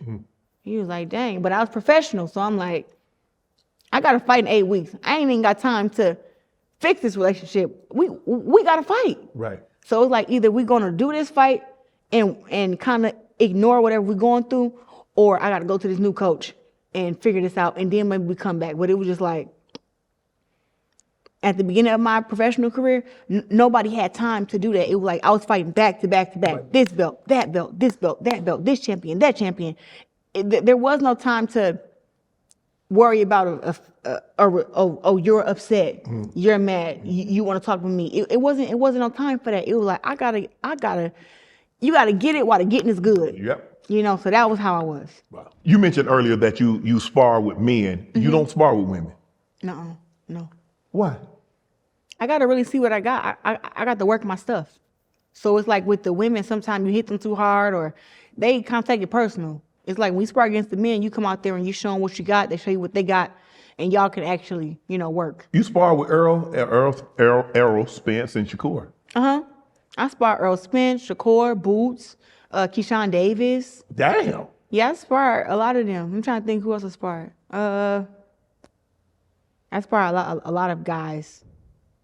It's guys who are professional now. Like, of course, like the first guy, Ardrell Holmes. That was the first boyfriend I had. We spar all the time. One of my biggest sparring partners. Sardia Simmons. I sparred against a lot of men. I mean, I can't even name everybody. Kenneth Sims, he's fighting. He's getting ready for a world championship, and he's been fighting for world championships for a minute. I sparred against a lot of people. Are you the only woman fighter that possibly spars against men, or do you? No. Most of them do? The good ones. The ones who are really good. Yeah. Can. But not all of them, but I probably spar with more men than they do. Right. Than they do. Right. Yeah, I think that. But I mean, I have to. I'm 180 pounds. Right. Yeah. And then even when I was smaller, see, when I'm smaller, I'm actually a bit more dangerous because I'm faster. I'm stronger, and I'm in way better shape. Right. So I've always had to I sparred Tony Harrison. Wow. You know what I'm saying? Like, I was sparred against some champions. Some really good male fighters. And I'm telling you, like, you can hit them up and ask them how the sparring was, and they all be like, yo, she was tough, she was strong, she was fast, I had to keep my hands up, I had to be on my defense. Like, it's always some good work. I think out of sparring all of them, the hardest was Shakur and Earl. Cannot hit Shakur. Can't hit him. I'm like, I don't know if it was I a step behind this day or what, but I could not catch this man. I think I probably hit him with a right hand and a big old uppercut or something. I tried to drop him with a body shot, and then we just got to going. But it's hard to hit him. When he don't want to get hit, he don't want to get hit. But he know how to counter it and everything. And then Earl, I was 17. Right. He was just so strong. Right. He was so strong, and it was just like, what? I had to box him. I had to move around upon him because I'm like, this dude too strong to be standing here trying to fight with. So Earl Spence was really, really strong. And but they wanted to use him to make me move around on my feet more, because everybody that I was sparring, I was just going in there and just beating them down. Right. So they were like, Earl gonna make her have to use her skills and move around or whatever. So. Claressa, thanks for coming by. Thanks for your time. Yes. I appreciate it. Continued success. Congratulations on everything you accomplished, and all the best in the future. Thank you. Claressa Shields.